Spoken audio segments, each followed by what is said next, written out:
All righty. Well, welcome back to Ribbon Candy Hooking. We are here tonight. I am here tonight with, hopefully, as you can see, my great buddy, Melissa Gauthier. We finally made it. This was such a struggle. Before we start the show, and Melissa, I have so many things I want to ask you tonight. Now that we're here, I want to confirm with you all in the thread that you all can see the both of our pictures. You can see both of us here, and everything is working well on your end. Want to be sure that you can hear both of us too. And while Melissa, I'm going to work my way down to the bottom and just say hi to some of our buddies who are here, tuned in. Ruth, Happy New Year. Great to see you. Cheryl, great to see you on the Cape with your cup of coffee and your snowy snowman. Ruth says, I'll be glad to see everyone. Us too. DMSP. Hi from Illinois. Hope everybody is warm and comfy. So far, so good, right, Melissa? Yeah, Are you warm and comfy? I am. But it's really, really cold in New Brunswick. It Yeah, must be horribly cold. it is. Okay. Very, and it's unusual, really. Is it? Yeah. And Well, what? maybe not unusual for January, but ask the folks if I'm echoing, by the way. Okay. Yeah, let us know if there's an echo or anything like that. You know what? I'm going to just in case this helps. I'm going to put my phone on airplane just in case. I'm going to Okay. get all my devices away. Let's I'll shut mine see. off. Okay, just in case. I'm not sure. I think sometimes it's just as we know from trying to go live on Friday, and just so you all know, because I know a lot of you are waiting and tuned in. Melissa, we were online for so long trying to make it work. It was Yeah. bonkers. We logged on so early, and it would not happen. It's not an interesting story at all, and it's not even a very satisfying story because at the end of the day, I assumed that it was me. I always assume that it's me because I knew it wasn't you. And so I spent the next 2 days like deinstalling stuff, reinstalling stuff, trying to figure things out on the computer. Nothing worked. And then suddenly it was like, that scene from Christmas Vacation where she turns on the light in the cupboard in the house. And suddenly it went on, and I realized it had to have been something to do with the platform because Yeah. it just doesn't work like that. So I'm so sorry about that, everybody. We were all excited for Friday night. We will have at least as much fun tonight, but I am sorry if that messed with your schedule on Friday. That was a super, super, super bummer. Yeah. Um, oh dear. Okay, Sue's great to see you in Kansas. Um, June, hello in Pennsylvania. Great to see you and welcome. Haunts. Oh, Melissa, there's lots of new buddies on. Greetings from sunny Las Vegas. Greetings to you as well. Great to see you. Happy New Year, Carol in Northford. Great to see you. How are things going over there? I have a bunch of questions to ask you all. I want to confer on a bunch of subjects, but not while Melissa's with us. I want to use this precious time. And I've got a bunch of questions for you all on the next regular show. Jane, great to see you in Maryland. Welcome back, Mom. Great to see you in Granby. She's looking forward to seeing you too, Melissa. Everyone is saying, and Melissa. Catherine, great to see you in Southern California. And okay, great. You can see us both. Let's see. Hello. Kirsten, great to see you in Vermont. Rita, howdy to you too, my love. Great to see you. Liza, hello in cloudy Texas. Oh, great to see you, Liza. I was going to say processing. It sounds very, very generic. Your roses, getting ready to hang them, and just reminding myself how much I love them and what a great job you did on the three that you did. They were all amazing. Let's see. High of 60 for you, Ruth. That's Indiana, right? That is really mild. And sounds good in Granby. Okay, so the sound sounds good for a lot of you. Loopy Lucy is on, Melissa. Oh, And nice. okay, you know Lucy in New Brunswick? Yes. Excellent. Excellent. And Linda Vardy says, good evening, everybody joining in New Jersey. Good evening, Linda. Lori Lloyd says, hi from Kansas. Jane, I missed you coming from Plum Island. Great to see you. And I will keep an eye on the thread. Lots more buddies coming in here. Karen, great to see you. It is mild and clear in Black Forest, Colorado. We are getting a mixed bag for sure.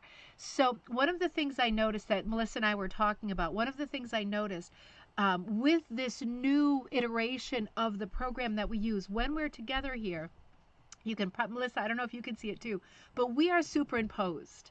And it is very cozy, but it's also so strange. It seems like we're sitting literally, like she's right here, right? She's right here. We're overlapping each other, which is an optical illusion. We are not actually in the same room. Melissa is in New Brunswick, and I'm in Connecticut, so we are quite far apart. But it looks like it's going to work tonight. So one more person to say hi to, Melissa. I'm sorry, but you know, he needs to come and say Hi, hello. buttons.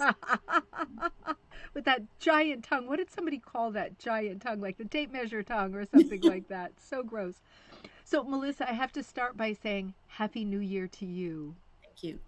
Happy And New Year to you. thank you so much. And you know what? Because we are personal friends on Facebook, and I always look at your happy posts, and Melissa is always posting super just positive, very cozy, very positive everything, right? And it just looking at your page, quotes and poems and photos and everything just makes me feel good. And one of the things that I noticed this past week was that I think you are the only one of my buddies who has really been enjoying this time between Christmas and New Year. Yeah. I mean, you have, haven't you? Yes, I always do. I hope that the echo doesn't bother me. I hope it's not bothering anybody I'm else. not getting an echo myself. Okay, good. Um, but I've done some research on those days between Christmas and well, New Year's, and or today or tomorrow, Yeah. January 6th, and they call them omen days. Almond. Omen, OMEN, Oh, which when I oh. first, yeah, and when I first read it, I thought, oh, that doesn't sound very good. But then when I actually read about them, it's, well, I suppose it's more pagan. Yeah. And it just talks about how you can, after Christmas Day, like the 26th of December, it's the 12 days of Christmas by a pagan holiday, I think. I Yeah, think I I think have you're that right. right. Yeah. And so, you know, they encourage you to keep a journal, which I do, and be very aware of everything around you and just to jot down notes and that kind of thing. And so after those 12 days and your journaling is done, then you look back at your day, like the 26th of Hmm. December, you look at what you've written, and those are things that may or may not happen for the month of January, Huh. right? Yeah. Which is really kind of neat. You know, And then that is the neat. the 27th February, Yeah. 28th March, and so Okay. on. I really like this. I really like this. And So it's the, simple, but I don't make it difficult, yeah. you know. And it could have been something that I read, or uh, I don't know, just taking a walk in the woods and you notice certain things. Yeah. Yeah, I mean, this makes a lot of sense, and I wish that I had known that, or I wish I had thought of that. I always try to fast forward these days because I find them to be like filler days, and it winds me up because I end up spending time about the things I'm not happy about 2025 and the things I'm worried about in 2026 instead of positive things. But what you just described is something more like the idea of the law of attraction. You kind of you're casting a net for Yes. impressions, and Yeah. when you're aware of your impressions, I think you're that much more likely to sort of manifest all that good stuff that you want to happen. Whereas what I'm doing is the opposite. I'm just focused on super negative stuff from the past and worries for the future, and I'm not going to manifest anything but misery again. Like when I did it last year was my first year. And the very first day, um, that night, there was an owl outside our window. And so I wrote down, you know, heard an owl. Yeah. But then I took it one step further just to read up on, you know, what does an owl symbolize for your life? Hmm. And I wrote all of that down. And yeah, just really neat stuff to go back. As long it's important to go back and look at it so that you know. It is. It is. Might as well make it useful, right? If it does Yes. have meaning and you lose the meaning because you forget about it, that would be a just sort of squandering whatever sort of signs and things happened during that time. That this is so this tracks so well with my impression of you and the way that over the years I've watched you work. You're such a sort of authentic person. For you work quickly. You do a lot of projects, either at a time or in sort of succession. And my impression is always that you are recording your life and your stories. And I never get the sense that you're in one of those mental things of like, oh, I got to finish this stuff. I always feel like you're picking up the thing that speaks to you, or you're putting it down and grabbing something else that speaks to you and fits with your present reality. Is Yes, that a good that's guess? true. Yeah, That's it is. And I don't worry so much anymore about the fact that I have many unfinished projects, because I say to myself, I'll come back to those when I feel like coming back to them, yeah, right? So yeah, sometimes I finish things up really, really fast. yeah. And then other times it's longer, and that's okay. For It's sure. But that's a really good observance, because I'm not, generally speaking, I will finish a project when I've picked up something. This is really what I want to focus on now. yeah. So I'm more likely to finish a project like that. It's Yeah. true. And it's more like, and it's just a way more peaceful approach Yes. than Yeah. having And like that's a what, and list. that's what it's all about for me now Yeah, is, um, there's hardly anything that I can think of that, has to be done tomorrow yeah, in my life, right? yeah, Yeah. yeah. That's Yeah. a good place to be. Yeah, it Yeah. always makes me a bit like uncomfortable, not uncomfortable, but it always makes me feel bad when I hear people say things like, "Oh, I'm still working on this." I started it Yeah. this many months ago, and I'm still working on it. And I'm thinking, God, it's just not what it's about, is it? You Yeah. don't. It's you're not. I guess everybody works differently, but I feel like if you don't have a business and you don't have to crank, it should really be for pleasure, enjoyment, expression. It should be evolving. It should be a joy and a pleasure and a gift, and not like, oh my God, I can't believe it, I'm still not done. Well, when I was teaching Yeah, in art, because I am retired school teacher, yeah, um, I never finished a project with the kids, right? I'd start it and I'd try to iron out all the bugs before I presented it to them. Um, but I never completed any project, that I was teaching the kids. So I understand that, yeah. because you always have to be, 10 steps ahead or whatever, right? You Yeah. do. You do. If Yeah. you're project based, I mean, when you're teaching, and I'm sure you remember this from teaching, when you are teaching or it's a work, it's a work thing. You have to be 100 steps ahead, and Yeah. as soon as you can sort of justify exiting a project, you Yeah. really have to, Yeah. because otherwise it'll be like dominoes. Things will just start, you know, Yeah. layering, and then you're buried alive, and that's a bad place to be too.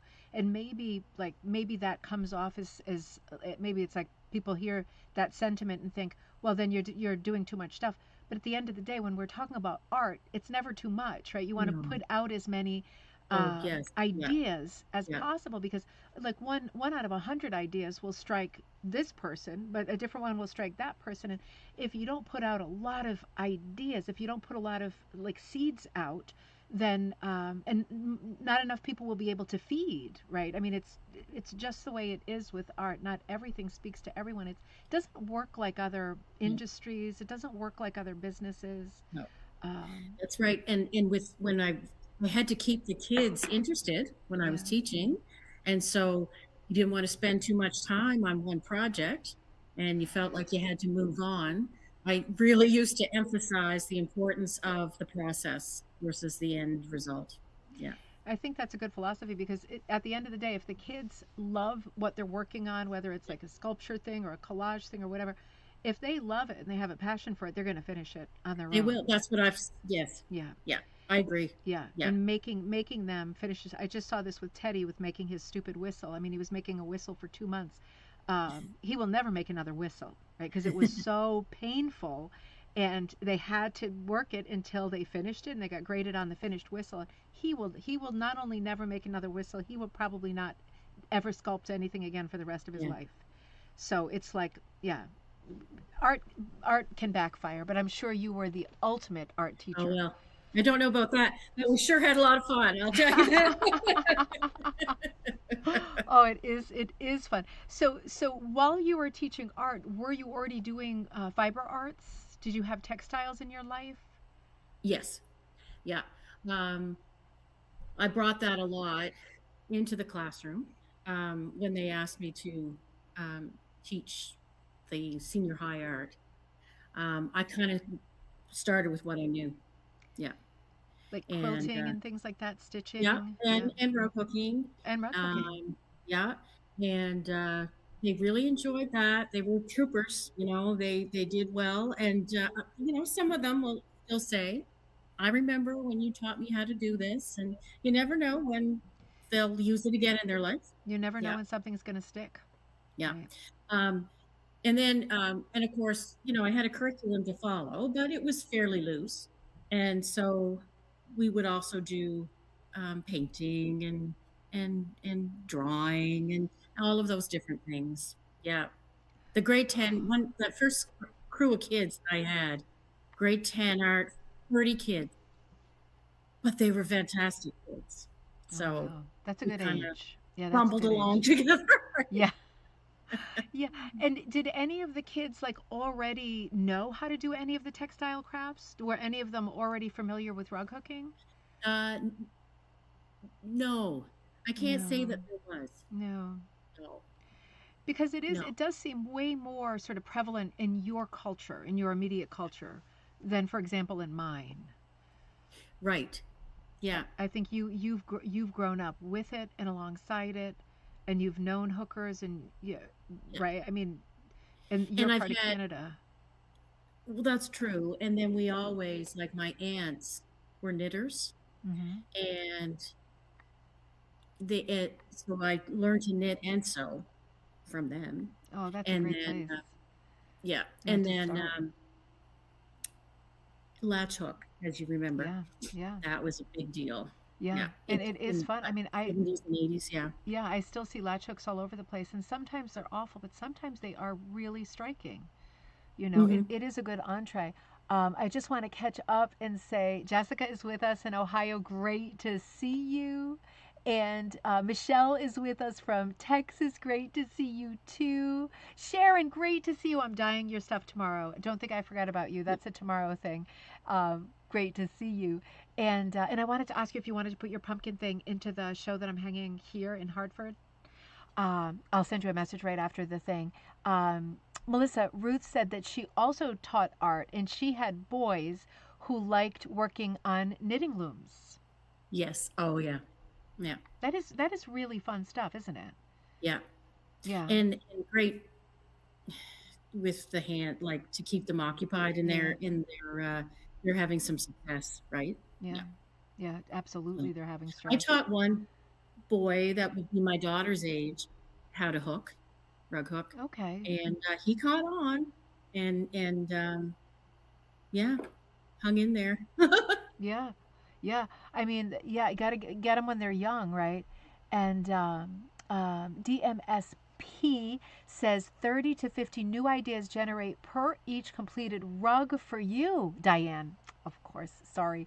I hook slow and I channel fast. That's an interesting point too because that's a different type. You're working on a rug, right? And it becomes mechanical and it becomes technical. And while your hands are busy, your brain is working overtime, right? Yes. Oh, yeah.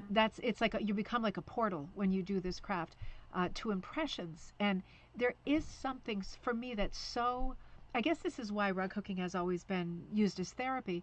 There is something so magical about these two kind of parallel tracks between your hands are working, right? Even if you're doing very creative hooking, your hands are doing the technical part, they're doing the machinery. And your brain is maybe watching a show or thinking thoughts or remembering something or making a list. And you keep doing those two things at once creates an unlimited amount of crossovers during that time, right? Depending on where you're at, where your thoughts are, what you're looking forward to, what book you're going to grab when you get back in bed.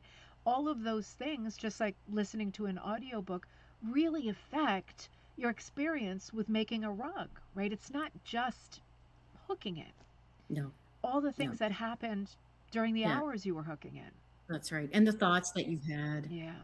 or if you're making it for somebody, it's almost like you're praying for them in a Yeah. way because you're thinking about them. What are they going to, how are they going to interpret this? Um, yeah, and you're really happy and excited that you're making it for them. That's So so I true. always think that when you're making something for somebody, yeah, you're praying for them. Yeah, Mm, it has a huge element of prayer. And just like it's so nice when you're making something for someone to be making decisions about color or going, oh, maybe I'll change that to purple or maybe I'll put yeah, some beads there. And it's like dialogue. It's like secret, giggly, excited dialogue because you've got this secret gift underway. And it's so positive and exciting to yeah, work on something for someone else. yeah. Um, You know, I really enjoy Oh, it is. It is such a lot of fun. Sharon says, "Hello from Vancouver, hiding in the back at work." Good for that. you to watch this. Ruth says, "Hadn't learned it yet, but I bet the kids would have loved needle punch. Absolutely. That is just a bit more immediate, I think, for the Yeah. kids. No snagging, no ripping the strips in half. I think they would also have loved that. Interesting perspective. Absolutely." And Diane says, I believe that rug hooking balances the two hemispheres of the brain. Wouldn't be surprised, right? That technical aspect with the hands plus that cerebral part and the creative part, right? It's like the holy trinity of functioning um, when you get to do stuff with all those different parts of your body and your brain and everything else. We know because we do it and we love it. Hmm. So, Melissa, what is the project you're working on now? The project I'm on right now, it's familiar. Is it? Is it the last one I saw? Is it the apples? The Jane? Yes, I love this one. Oh, me too. I love this one. Yeah, this was from. Can you move it a little bit to your left?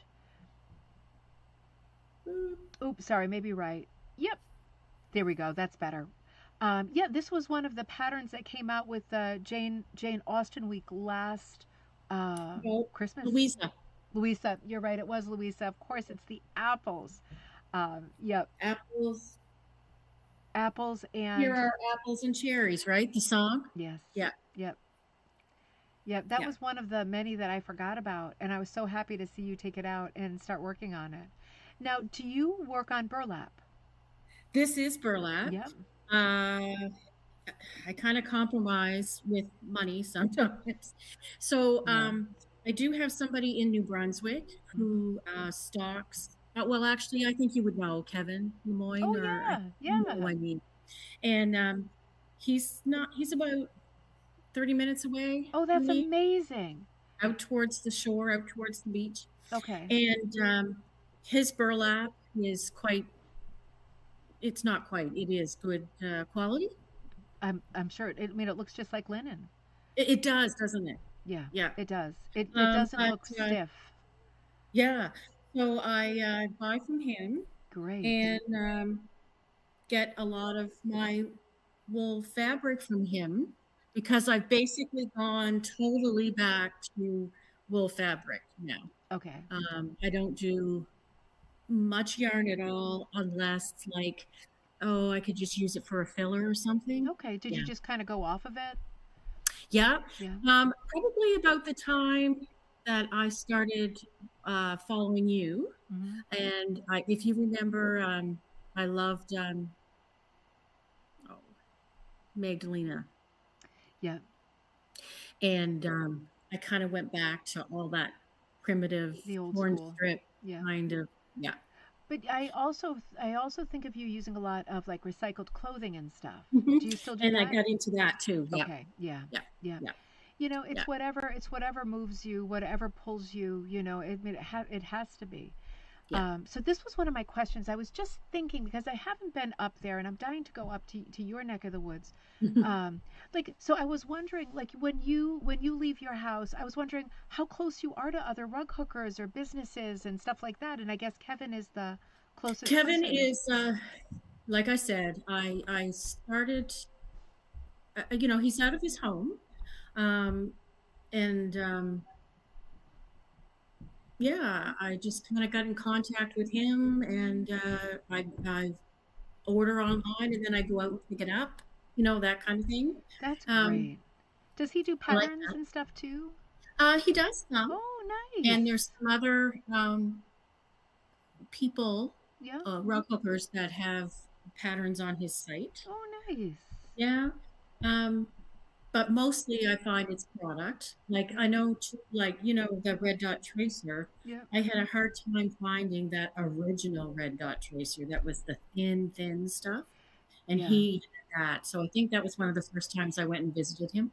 Yeah. Yeah. It's so interesting in this craft. It's like that red dot stuff was as scarce as hen's teeth for a while. Like it was I like know. almost like it was not available anymore, but nobody wanted to say it. I was Yeah. starting to have suspicions that it was just no longer available, and there was like a finite amount, and then suddenly it appeared again.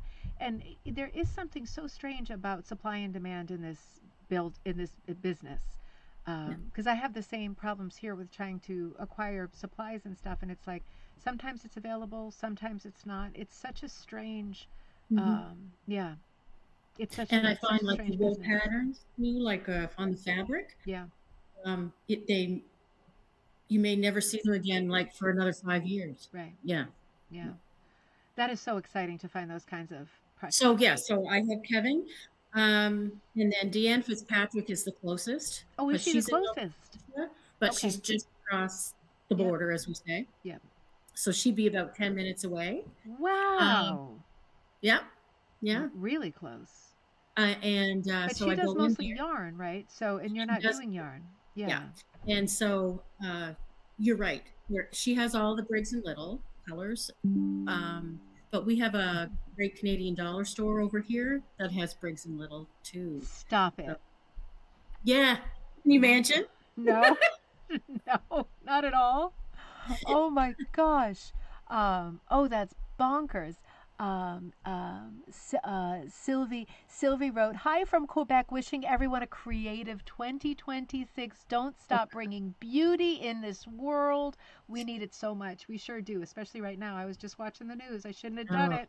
In those 15 minutes we were apart, I shouldn't have done it. Um, thank you for that sentiment. That is a beautiful sentiment and the right one. So Melissa, you just do have more rug hooking around you, and it is because it has to be because you're Canadian, and it still is so much an intrinsic part of the fabric, the culture there.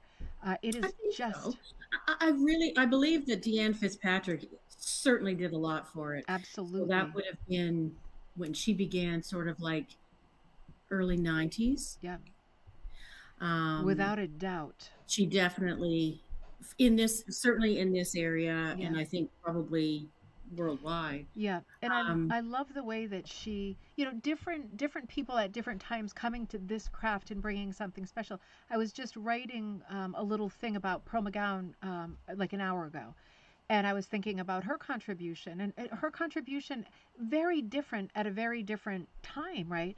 And with Dionne Fitzpatrick, she like I just feel like she's brought such sort of a gentle she's moved rug hooking back to to the center of the fiber arts world, and she's made it so much more visible to so many people. She's done it, in my opinion, in such a gentle way. I mean, she uses yarn. She works in a very sort of loose manner. She's not mhm, super technical.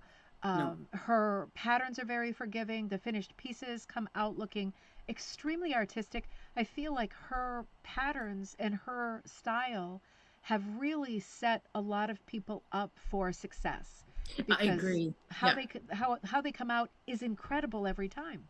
Yeah. Even when the person is not like uniquely talented or experienced, it always comes out great. And I think that's talent, being able to sort of empower other people who are absolute beginners to do Yeah. such good and interesting work. I Yeah. mean, that's a contribution you can't measure, you know? Yeah. Yeah. That's Yeah. true. And I just met Lucy Richard Oh, um, really? last uh, summer. I went to one of her mason jar like dyeing Yes. workshops, and I liked that. I had a good day, and I like her. Like she's really I like her low too. key and funny. She is. Yeah, I think I met yeah, her at the Niagara Falls I think so. figure. Yeah, Yeah, she is another lovely person. yeah, I love seeing good people. It's like the Jane Austen ism. It's so nice when good people find each other, and they always do, right? And I think within this craft, I think yeah. we do. It's just we have something huge in common, and she's another powerhouse superstar name. But you are up there. You are up there in the So hornet's nest of some yeah, of the royalty, the rug cooking royalty for sure. Um, and did anybody in your that's nice of you to say. including you, absolutely including you. Did your aunts who taught you fiber arts, were they rug hookers? No, No. no, no. I was trying to think today um, how I got into it so quickly, and it's very seldom left me. Like when I was raising my daughter, sure, I didn't have as much time, Yeah. but still, like I still hooked and things like that. Hmm. But now it just seems like a huge part of my life. Yeah. Yeah, It's to me it seems like that too.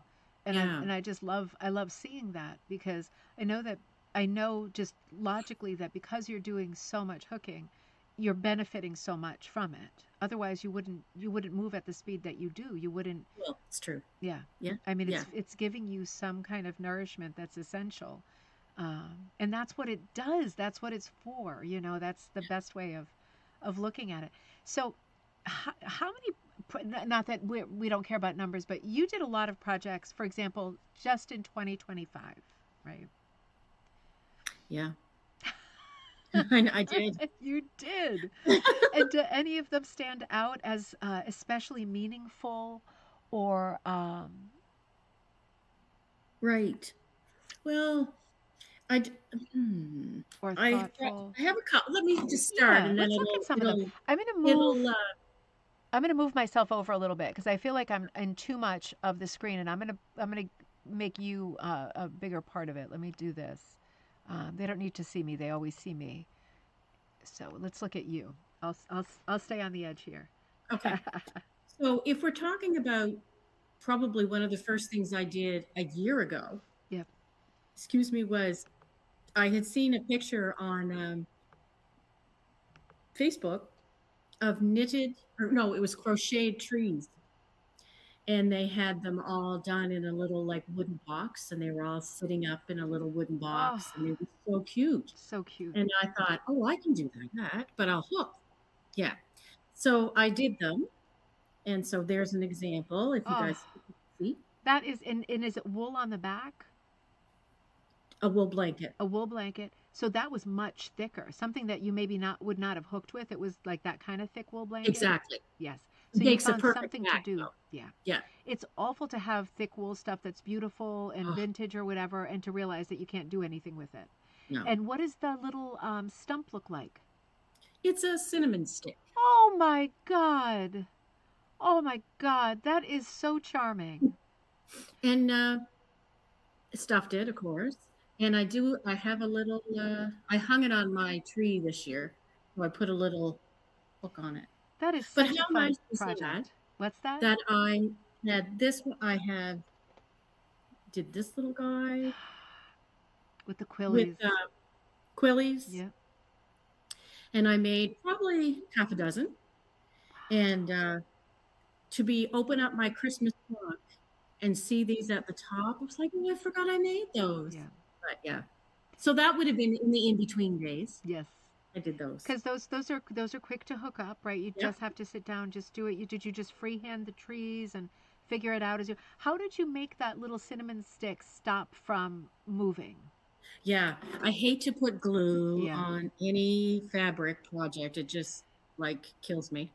Um, and I don't know if I actually ended up doing because I thought, you know what, if it falls out, I'll just stick it back in. You know what yeah, I mean? yeah. But I just as tight as I could. Yep. Yeah, so you But stitched it in there as tight as you could. And it does have a rough surface, so it's likely that it's going to stay unless someone yanks it out, which exactly. yeah. Yeah. Yeah. Oh, so cute. I love Yeah. the idea of you putting those away for the season and then opening up the decorations for next year and finding them on top. I mean, I know. I was that like, is fun. yay. Yeah. Such a good And they're feeling. blue, like they've got a blue, Yeah, so I can keep them out if I want, actually, if I absolutely. wanted to. It's that sort Yeah. of Yeah. country green is very blue. Yeah. Oh, Diane says she loves this stuffed tree. Adorable. Make a herd of trees on the credenza.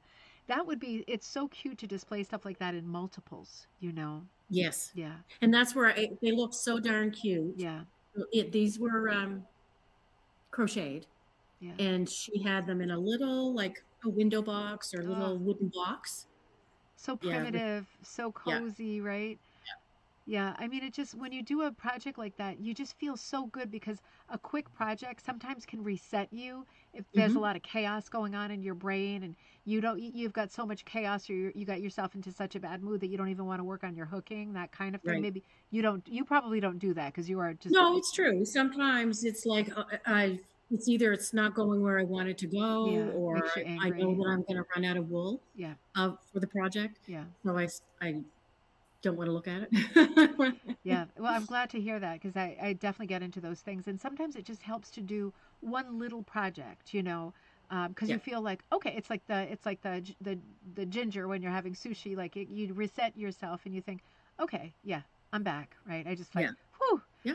But yeah, good No, these were projects. great little. And then I always know I've kept the template, Yeah, and I always think to myself, oh well, I bet you somebody would like a little tree like that, you know. And now I've ironed out the bugs, so it's easier to do. yeah, Yeah. yeah. I mean, who doesn't want a little tree like that? Like, really, you know? Well, I mean, what a nice Or make thing. more. Do Yeah, a different colorway or yeah, something, right? Yeah. absolutely.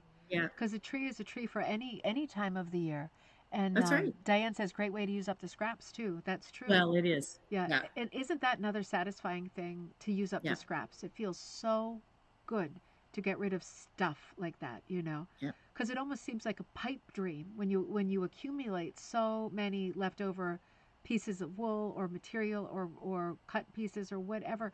It seems like a pipe dream. You say to yourself, "Oh, I'll use it for a hit or miss project," but really in your heart, you think, "Will I use it?" Because I've got so much other stuff.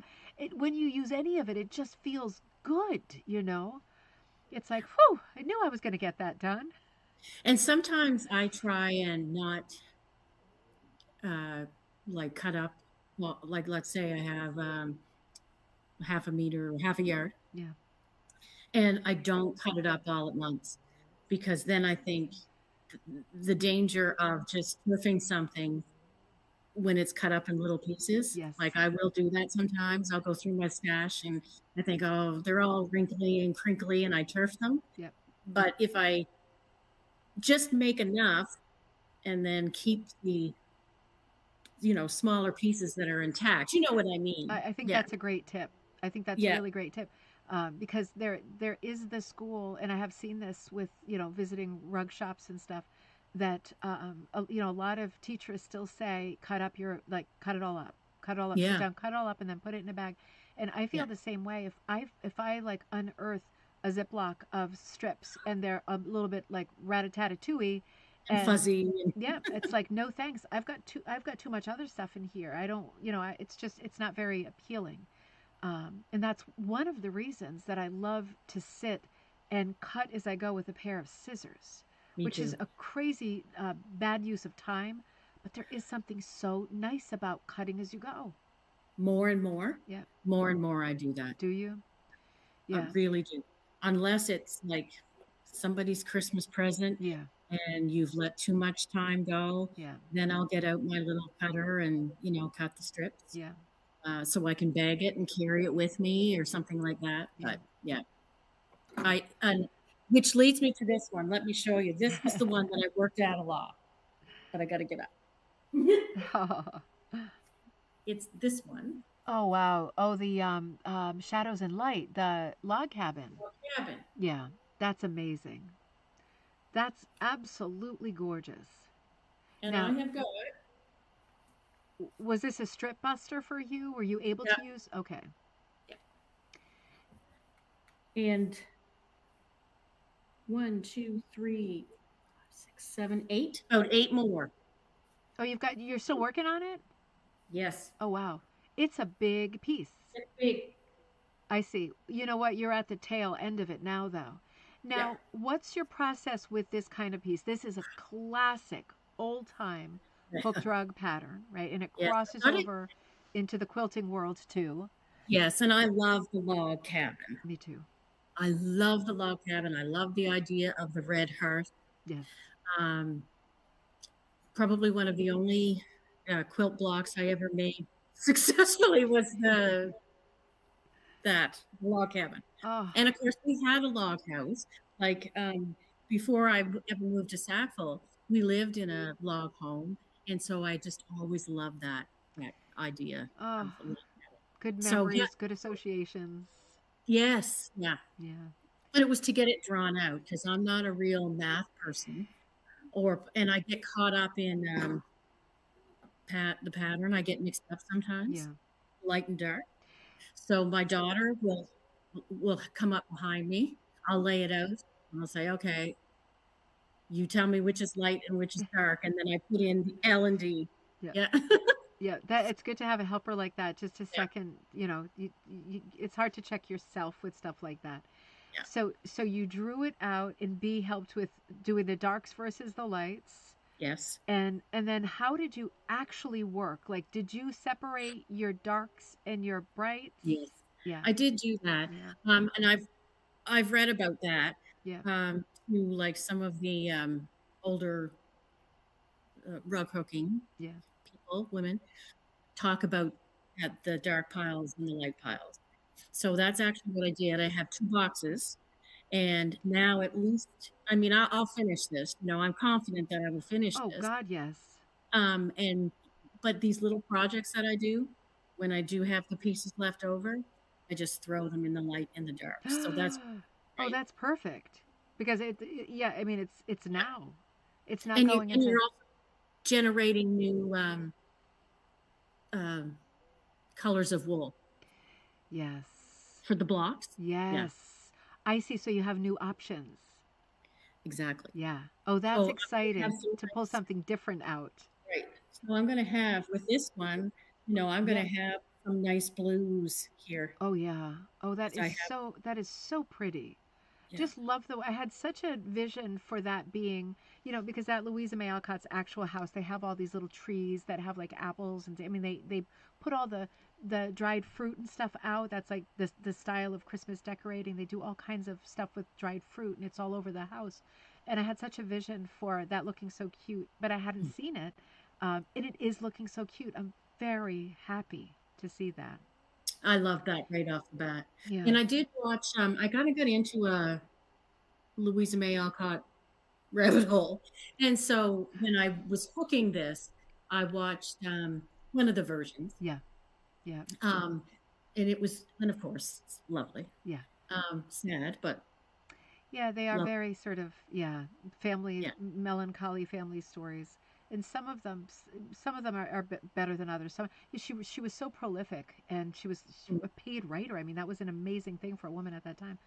Some of it is, I feel, probably not for you because you were such a reader, but dated enough to be unappealing to people now, sadly, yeah. in a way that somehow, like Jane Austen isn't. Somehow the language is still very crisp, but Louisa, although I think the stories are more um, sentimental, but also deeper, more sort of interconnections, more woven more tightly. The language is a little bit tougher. So Yes. I'm glad you went down the rabbit hole and you're enjoying it, because it's definitely not for everyone, but it's such beautiful work, such Yeah. a great And legacy. and and there's been a few spin-offs, right, Yeah, yeah, from her writing. So yeah, there's one that I have that's from the perspective of Marmee, and there's one called March, and I think it's more about the father. yeah. I haven't read that one. Mm, That's a good. I'm glad you mentioned that because it's probably on Audible too. right. Yeah, I love it when And I things guess it's connect just a like more that. modern language anyway. Yeah, Yeah. I think that I think that would be helpful. You worry so much. I worry so much in those period books. About the future of the characters just because of the time period, and you're thinking sooner or later somebody's going to take to the bed, right, and be terribly sick, and Mhm. then what's going to happen? I'm going to fall apart while I'm reading it. Mhm. But it's so much, that era of writing is so, you have to be willing to accept, all of this sort of tragedies that happened in daily life. Absolutely So crazy. true. Yeah, Yeah. Yeah. crazy. But I uh, really did. I did enjoy, and I read some Thoreau, and I read like all of that. I love Thoreau. What's the Emerson, term? like, What would we call it? American Bloomsbury? Bloom. it's been called, that was coined by the writer who wrote, I'm going to blank out on the name, but the book called American Bloomsbury. She When she termed it that was about 20 years ago. It really took off. So it wasn't called American Bloomsbury until the book called American Bloomsbury Okay. came out, and it really was the definitive, the it was like the roadmap that connected all of those writers living in that town. It was the overlap between all of them, because we'd heard all their respective stories, and maybe Yeah. somebody reads Walden or Cape Cod from Thoreau, or maybe they're reading, bits and pieces from Emerson's magazine, The Dial, or his sermons, or you're reading Hawthorne novels, but you're not, necessarily getting the way that the actual people overlapped and interacted with each other. And Yeah. that's what that book did, was put them, it's historic, well, it's history, but there's a level of historical fiction because there's a level of guesswork. Exactly. But I What mean, did they really say to each what other? did they really say in the drawing room when Marmee left? But yeah, I mean, certainly Louisa had a huge crush on Thoreau, Yeah. and that wasn't very well hidden on her part. But it is an interesting thing to read. And New Moon says March was a great book. So Okay. yeah, something to put in there. Geraldine Brooks is one of, your favorite writers. Geraldine Brooks. See, I always confused her with Penelope something. Geraldine Brooks. What's a Geraldine Brooks book? Now I'm gonna have to check. Let's see. That's a familiar name for sure. I just got to do a quick little search because I gotta know. Um, let's see. We'll stop the book club talk. I promise. Okay. People of the Brook, The Secret Chord, Horse, Memorial Days, Caleb's Crossing. Okay, March. So she's the author of March. Okay. Okay. I don't know that I've read any of these books. I know this name. I'm gonna take a screenshot so I don't forget. What do you think, is March a good one to start with of this author? Um, I think that's my next rabbit hole. She's one of your favorites. People of the Book is another amazing one. Great recommendation. I love recommendations for great books. People of the Is it book, or was it Brook? People of the Book. No, it is People of the Book. Interesting. Okay, great. Thank you. We will always take book recommendations, Oh, right? always. Um, So I'll have yeah, to look up March for sure. I'm going to look it up too. I've just been reading nonfiction lately, and I want to start reading fiction again. Yeah. As much as I love nonfiction because I keep learning things that I never even thought about, I miss stories. Right, I miss someone telling me a story. So great Yeah. recommendation. Well, Melissa, what are you reading now? Are you reading something Right. exciting? Yeah. Right now, I did bring out a book that I just finished called The Winter Garden. The Winter Garden, Alexandra. You told me about this one, Alexandra Bell. Alexander Bell. Yep. Not to be confused. There's many books by the name of Winter Garden. Okay. So just remember, it's Bell is the Okay. last name of And the author. is it sad? Uh, Is it So unmanageably sad? no, Okay. no. Um, and it's very magical, Ooh. and it's creatures. There's a few creatures, and there's one of the there's really two women, but one of the women is very scientific, but because of the age, none of her papers will be printed. She can give them to a man to present, but because she's a woman and it's in that time period, you know, she's brilliant, but she can't, right? So that's one. And then the flip person is she creates all kinds, she's a clockmaker, and she uses that ability to make all of these very bizarre creatures. So Ooh. Ooh, it's this sounds wonderful.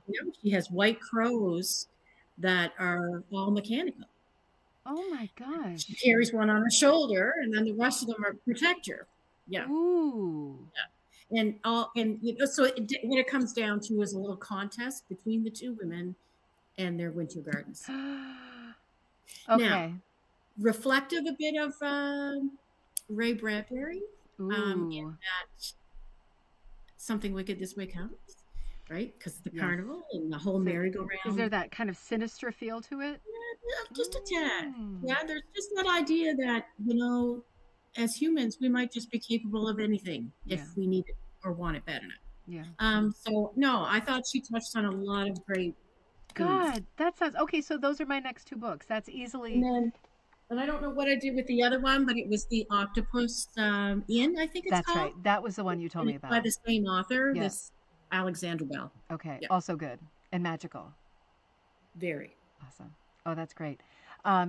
Jane is asking a technical question about your log cabin. She's saying, how Oh, many blocks across is it? And is it a square? I believe. Yeah. If I have a pen, let me see if I can draw it out. I'm going to try to When you put figure it down out on how the you floor, did it it. counts. Melissa's going to grab it. Well, this is not a pen, right? That's not going to help me. That's my giant hook. I'm going to draw it out as I remember it, just in case. And I'm going to see if this Six and is six. 6 and 6. Oh Yeah. gosh, how did you do it in 6 and 6? Let's see. I think Um, it's 1, 2, 3, 4, 5.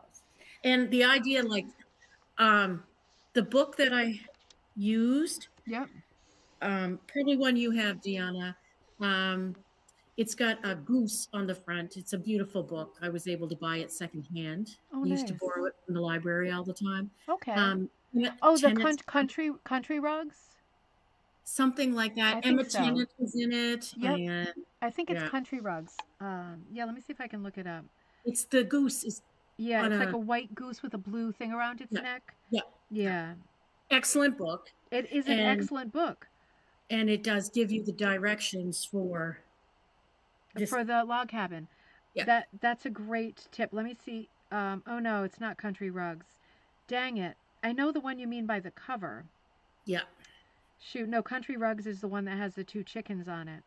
And I can Yeah. run upstairs and get it if she would like to know what it was. Yeah. I'm gonna yeah, do you want it? Do you have time for that? I'm doing a quick sketch of it real fast. Okay, yeah. And I'm going to see. Here, let me come to you here while Melissa runs up. Because if you all are feeling it for the new year, right, doing a hit or miss rug like that, I just literally drew this out. So a grid. She said 6 by 6. So I just did a square. I did 6 by 6. I've got one tipped square on the inside. And I'm just trying to envision.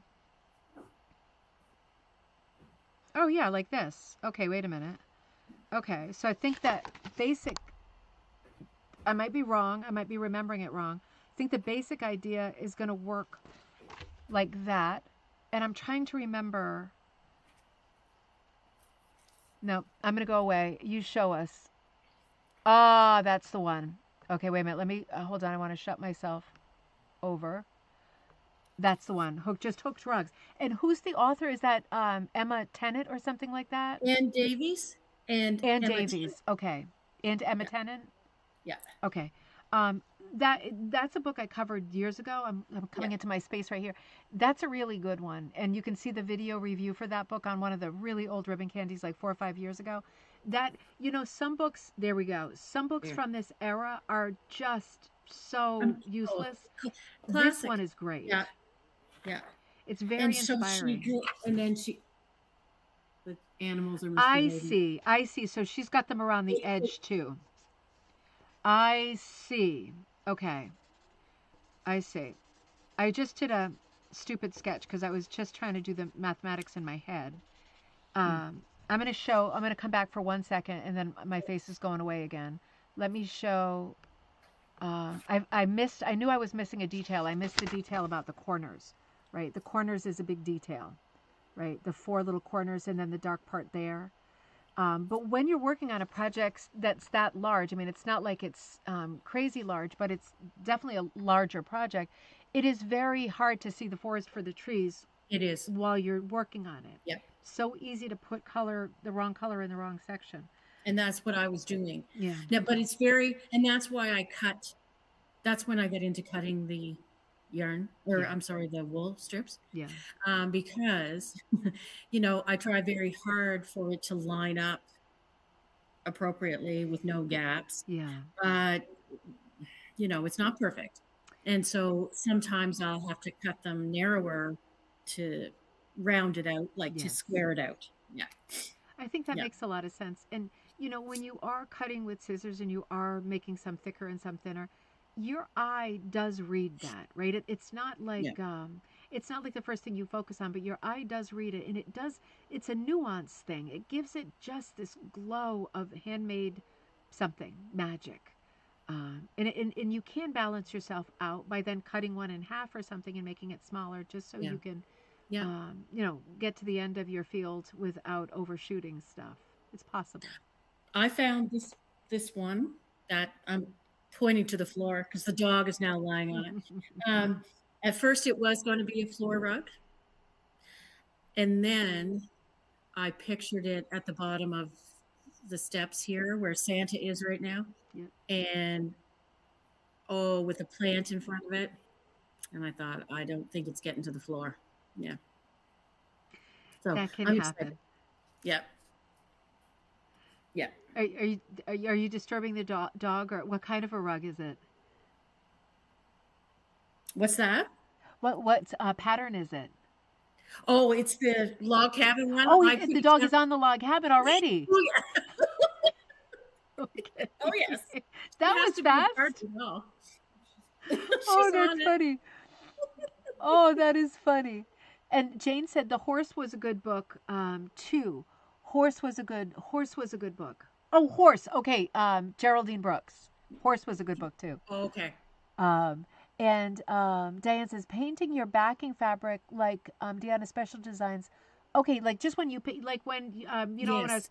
would help. Just Yes, it would. that's a great And I point. did do a green. I found a green Sharpie marker. Yes, So I did green and black or something like that. It does help.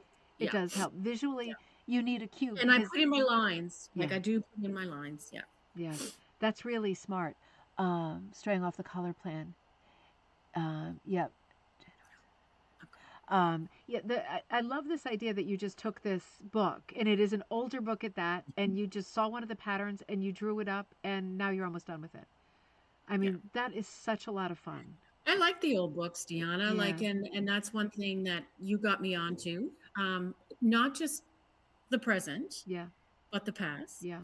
And I've had a good time. I did the Three Bears pattern That's right. from Blue Nose. Yep. Loved that. Yeah. Loved that. It's a great Believe me. Do you have that one handy? It's It's up hanging. on my wall, Yeah. but I loved it. You have to, as a Canadian, you have to hang that pattern. I mean, it's Yeah, such a signature pattern for you. yeah, Um, I love that.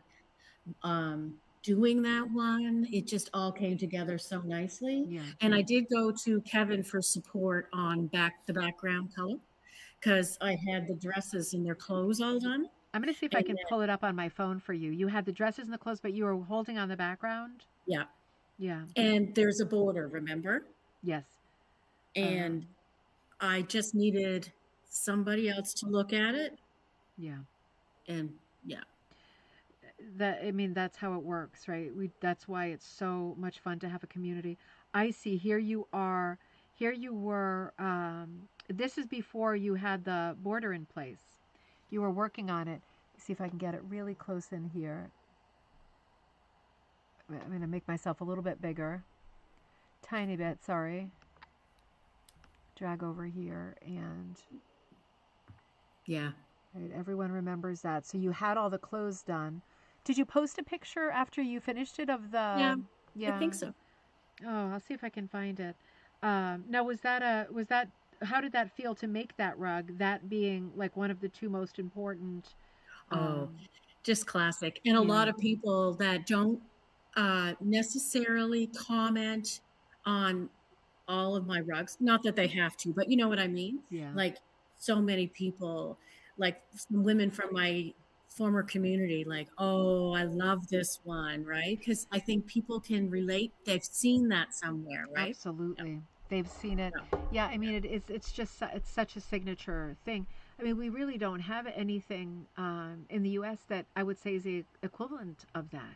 There's a couple of Lib Calloway designs I think that are sort of reproductions of earlier rugs that are very recognizable, but I still wouldn't say like iconic, you know. hmm It's yeah. funny.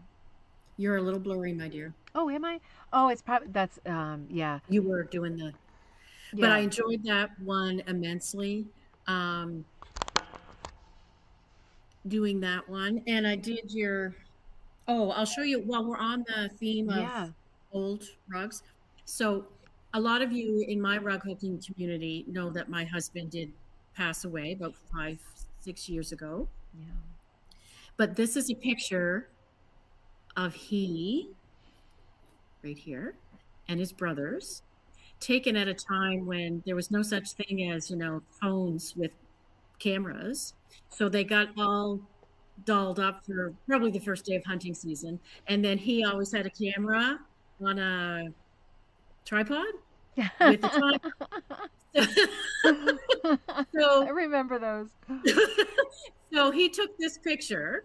It's a classic, and I have another one that's probably even better, but I like this one. Hmm. And I remember you did the Grenfell rugs, Yep. and so I did Yep. the Grenfell use, but yeah, I did not, there was no way that I was going to get into trying to replicate the photo, right? No. I mean, I've done it Yeah. before, but it's not the most enjoyable thing. But to do this was really it was fun. Yeah. Yeah, it's symbolic, and honestly, it's to me this is even better than Yeah. trying to get someone's face in Yes. wool. Yeah. I mean, it's Because, so perfect. and I love, and that was one, that was an example. It was November, I think. Hunting season started, Yeah, and that picture always comes up on my Facebook page. And so it's like, I always wanted to try a Grenfell, right? yeah, And I thought, I'm going to do this for the month of November. that's Yeah. the one. I mean, Yeah. that's absolutely Yeah. the one. Oh, how So it was, perfect. now I had a tree in here. Yep, 3 trees didn't work. I wanted 3 trees, 3 men. yep. Didn't work. So I took it out. I think that's a good call. I mean, it's very strong the way it is. Yeah. You just know when something's not working like that, Yeah. and And it's we so had a little funny. bit of fun with it. My daughter had a little bit of fun with it because we gave them purple mittens. Well, they would have devastated if we would not be wearing purple mittens. Oh. Oh, how fun. You do such sentimental pieces too. Yes. Yeah. And I have to be in the mood for it, but I Yeah. do. Yeah. I really love that one. Like that'll be a nice one to have. Yeah. Oh, Yeah. that is just so perfect. Yeah. Oh, so But what there else? was an example again of researching, Yeah, reading about the Grenfell rugs, because a lot of the stories of the women that actually did the hooking, we know nothing about them. right.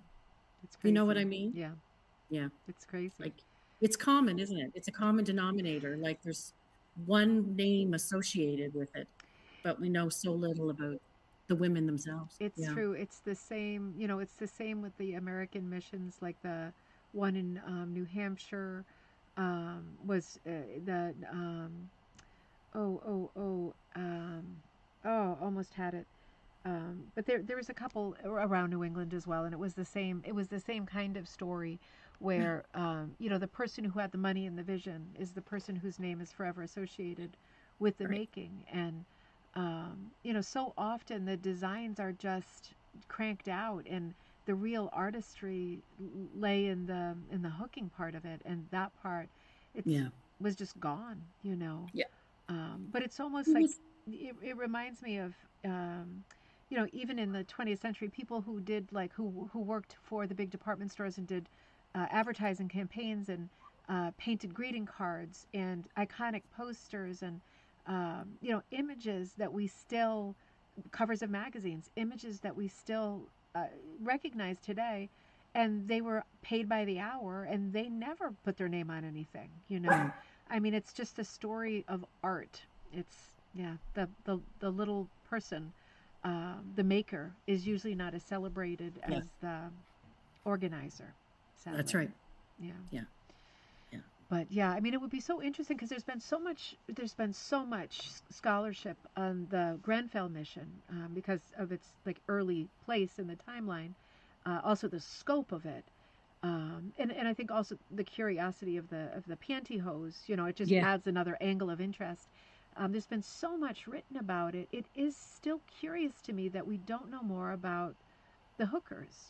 Because it seems to me it wasn't that long ago. I mean, we're not talking Mm, about like, you know, cave people. I mean, we're talking about people who lived, at the sure. beginning of the, end of the 19th and beginning of the 20th century. They would, have, I would think descendants who've heard stories and, you know, Exactly.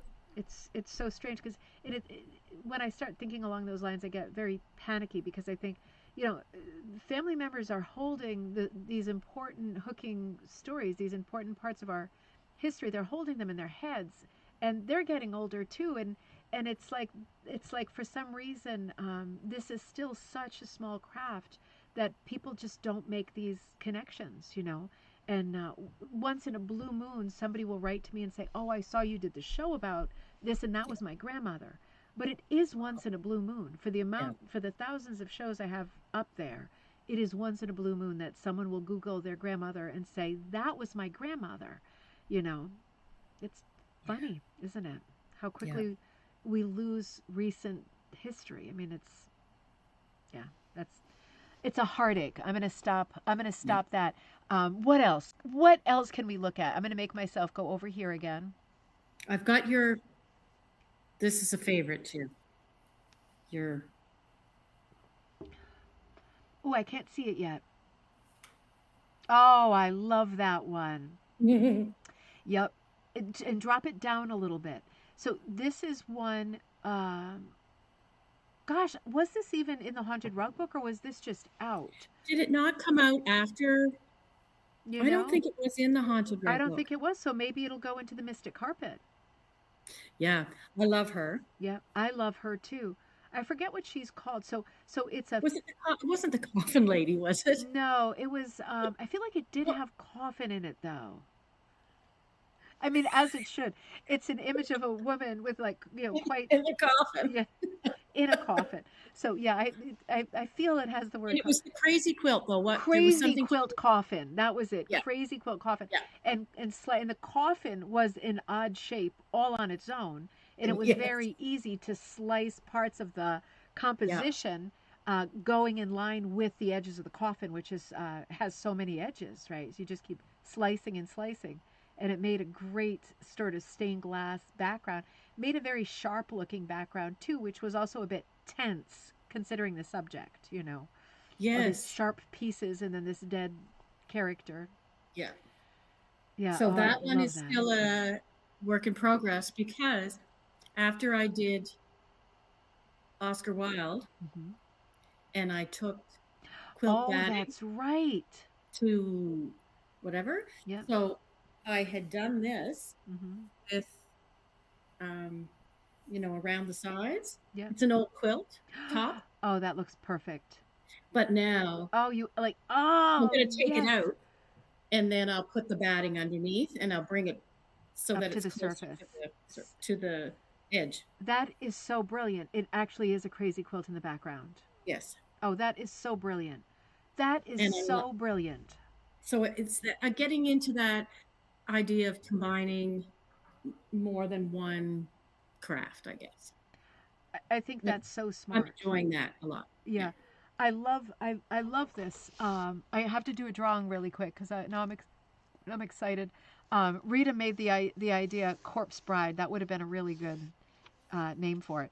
I'm drawing out the coffin, right? I've got to do this piece of silliness. So the coffin looks like this in that design, and then the lines kind of go not exactly like this, but you'll see what I mean, in lots of different directions.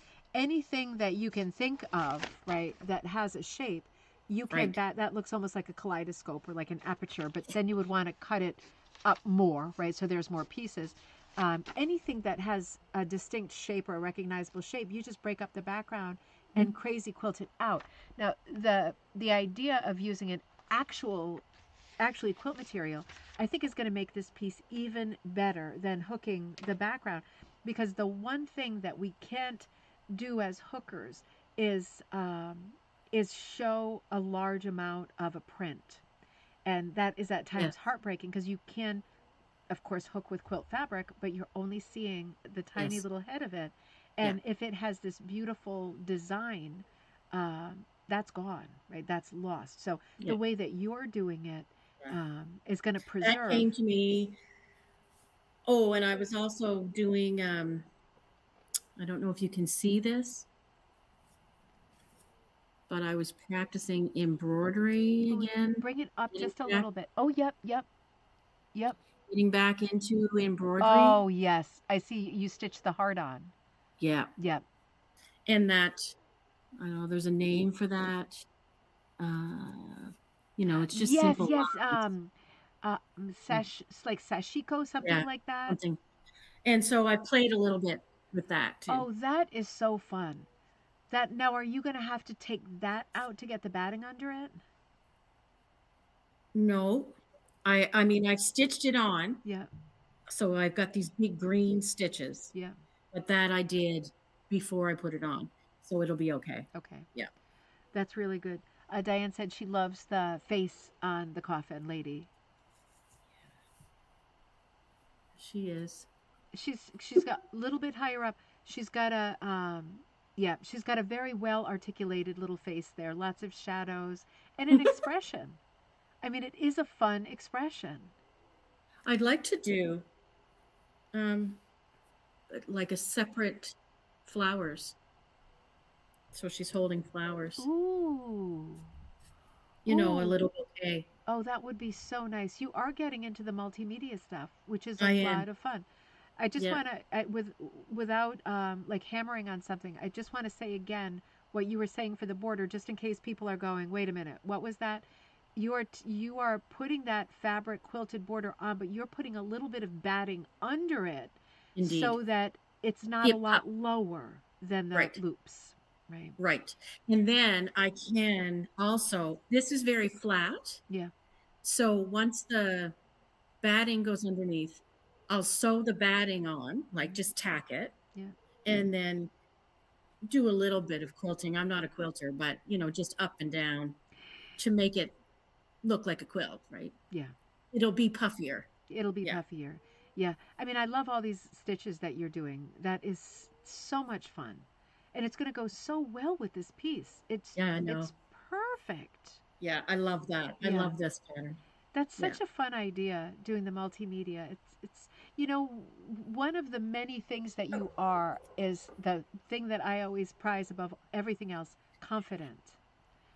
You just go in and you do it, right? And if it's not working, you figure it out and you figure out how to fix it. And you don't seem to get enraged, angry, panicked. I used to. But you're right. I think the older you get, I've watched the beauty of COVID for me was finding you, for example. Mhm. Um, watching, there's another, Kate Jackson is her name. She's a quilter. We'll have to check her.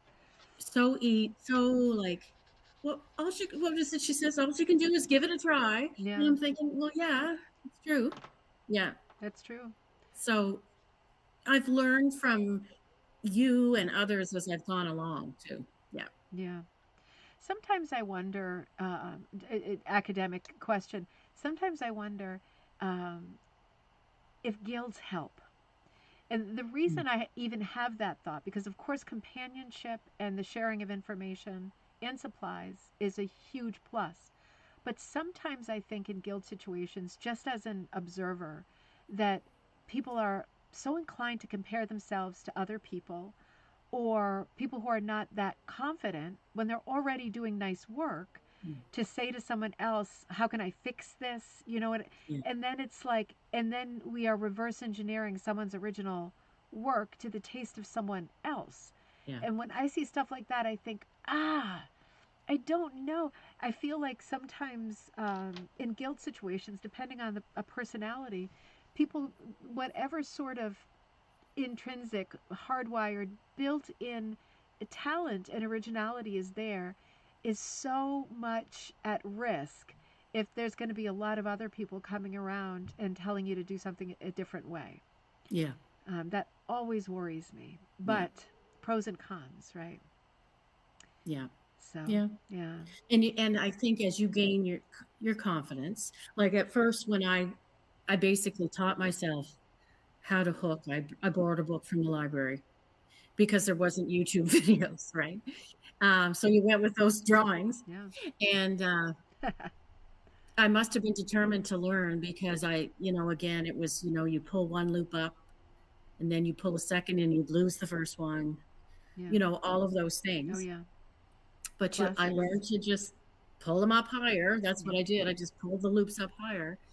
Um, but I wasn't one to go in groups, yeah, and I'm still not. yeah, Uh, I don't know why. For me, it's very. I'm fine doing it by myself. yeah. Like I find that very calming.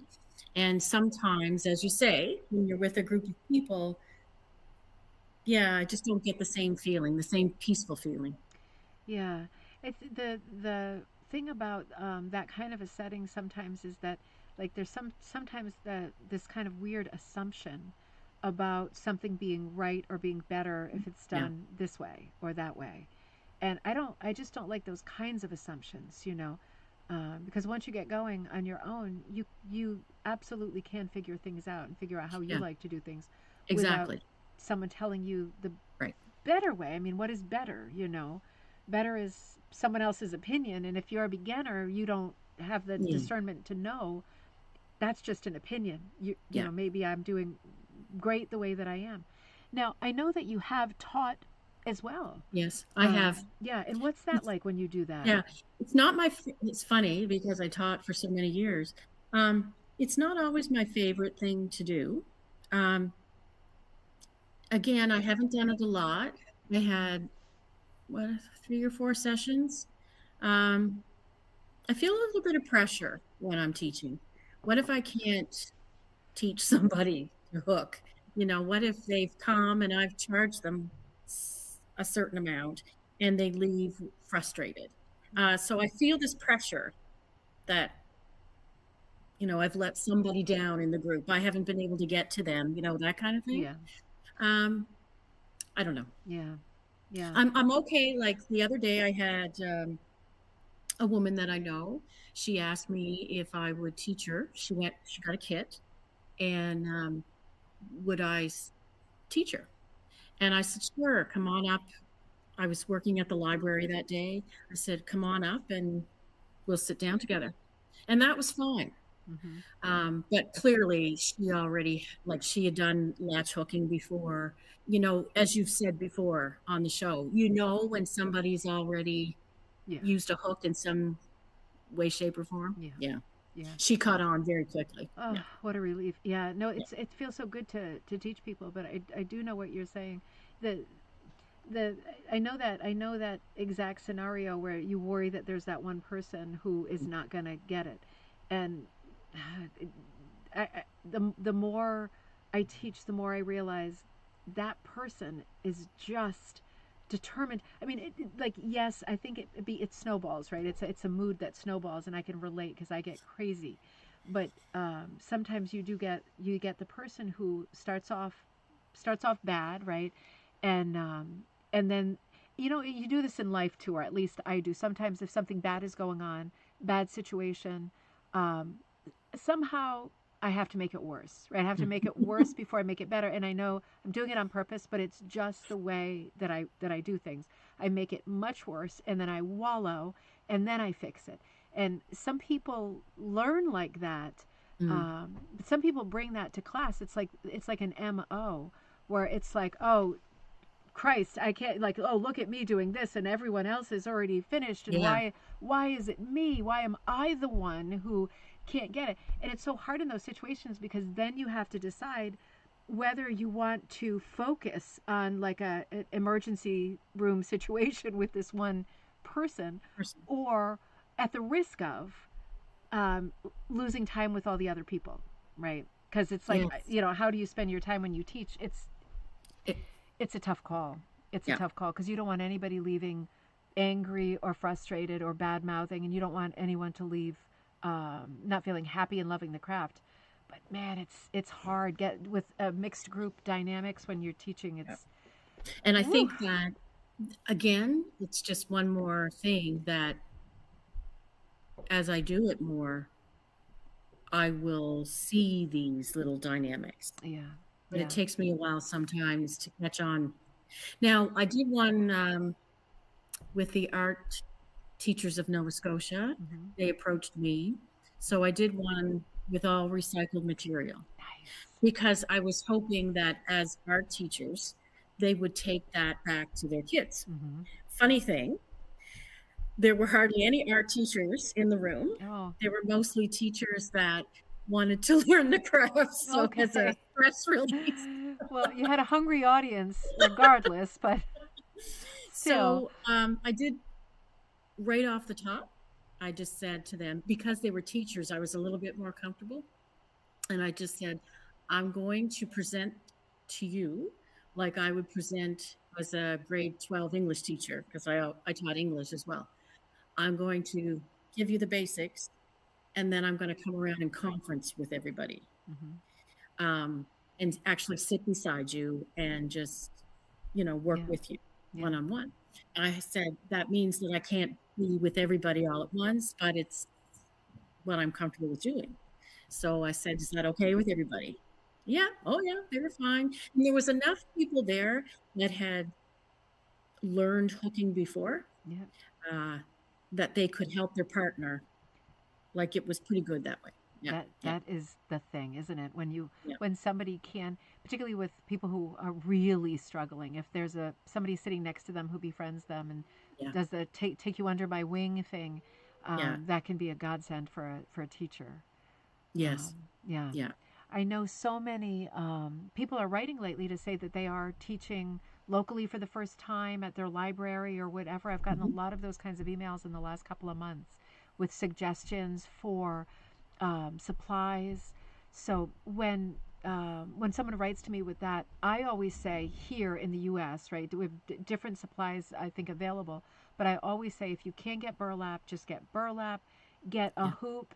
Um, if hooks are too, you know, hooks are unreliable. Also coming from Yeah. like wholesale places, like it's Yeah. like, oh, you can get it in 6 weeks. It's like, well, the class is in 2 weeks, so Yeah. sometimes you have to make do with a crochet hook. What do Mhm. you say when you're teaching, or how do you plan for teaching in a way that you don't break the bank, but they have I appropriate know. enough tools to have a chance of doing Yeah. well? And it depends too, like with the art teachers, it was more of an organized foundation. So they told me up front that I would have so much money for supplies. Oh, okay. So spend it how you would like. Yeah. And they actually purchased plastic hoops so that they would have them for other years. So Okay, that that's was really great. helpful. The hooks are what always get me because it can make or break you as a hooker, can it not? Like a Yes. new hooker? Yes. Yeah. It So that absolutely bothers. can. Yeah. So over time, I have collected a fair bit. Hmm.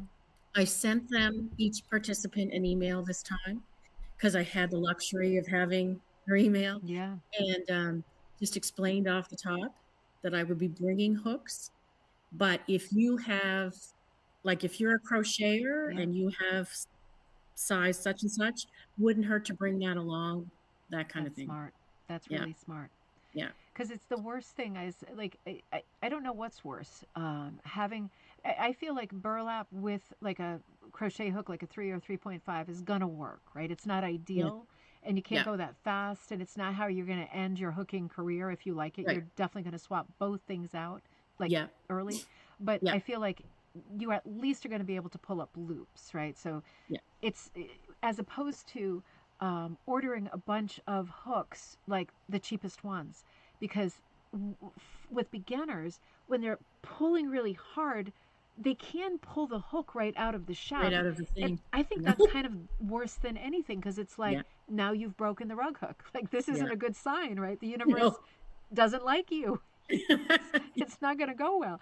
I mean, I'd almost prefer to use a crochet hook because it's not going to break in your hand, I like a agree. cheap hook.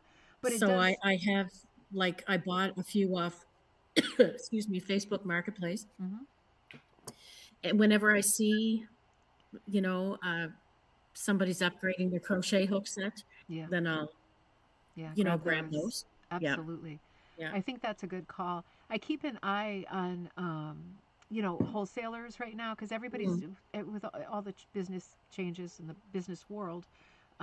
Everything is moving target right now, but I try to keep an eye on the wholesale companies that I use, because when someone asks me what they want to teach at the library, who can they get something cheap from, I want to tell them the best person at that moment, because it might not be the same person as last year. Hmm. With everything changing so fast, it does beg the question for me, as it always has: why aren't we able in this craft to get good, inexpensive supplies? I mean, I just don't understand. Yeah, I agree.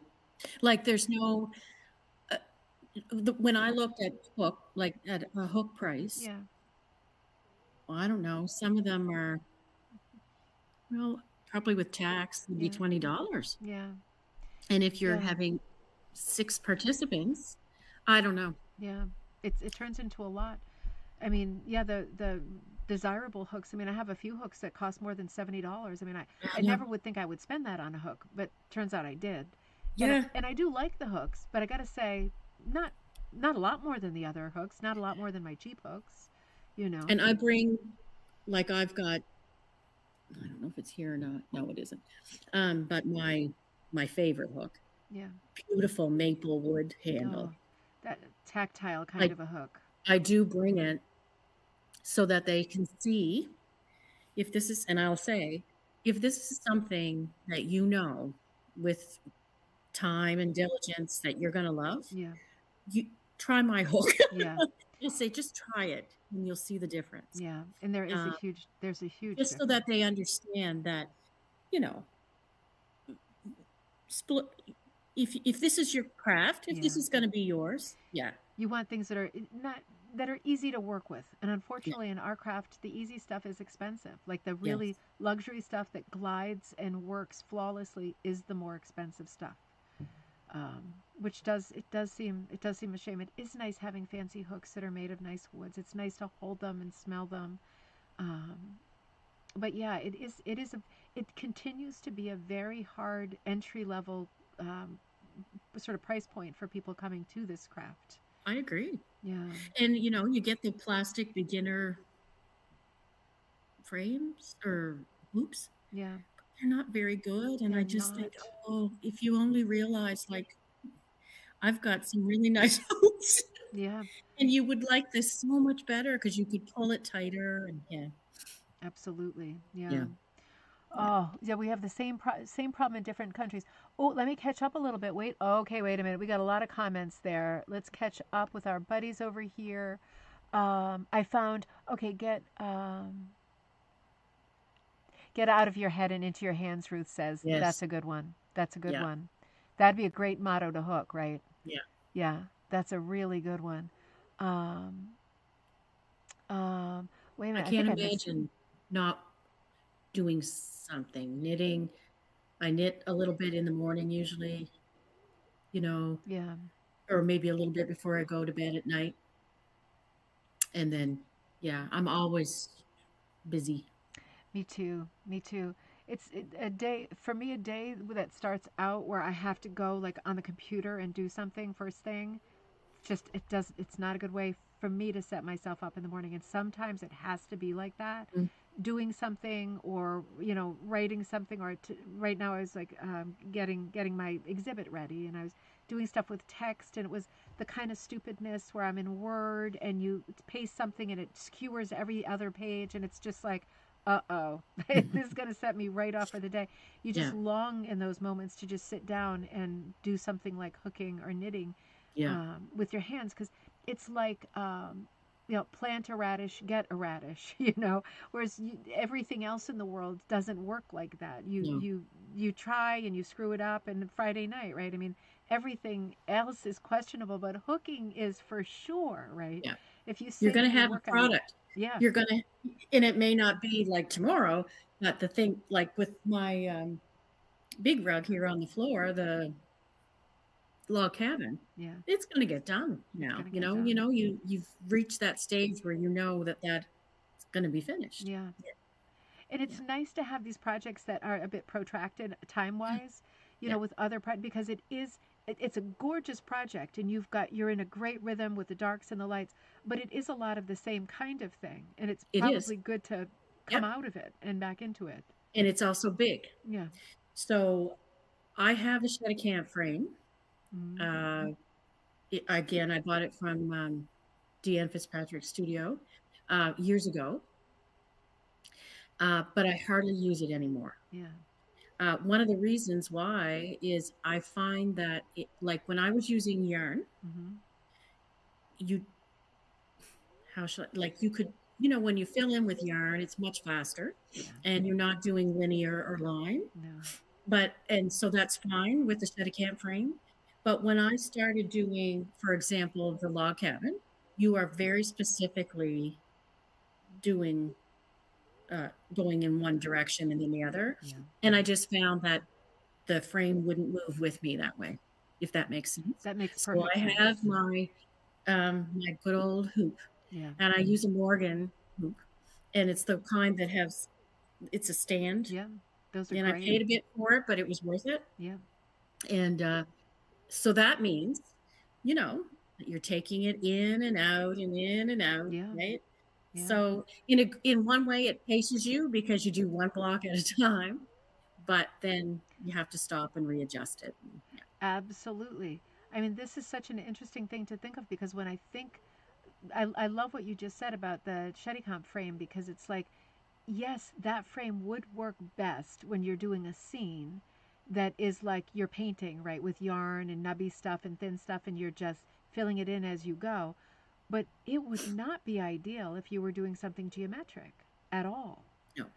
And I'm guessing that women who originally would have made these kinds of log cabin rugs, floor sized rugs, were probably working on a frame that was balanced between two chairs, or, you know, Yeah, and they were working on the same kind of frame, and they probably had the same struggle, just an angles problem and a that's right. Now accessibility some of problem. them will bend like come this way towards you, Yeah, right? Some of those old Steadicam frames. yeah, So this one doesn't. It's always flat. And yes, you can roll it up, but that still doesn't work for me, right? Because yeah, I'm still going in a very specific direction.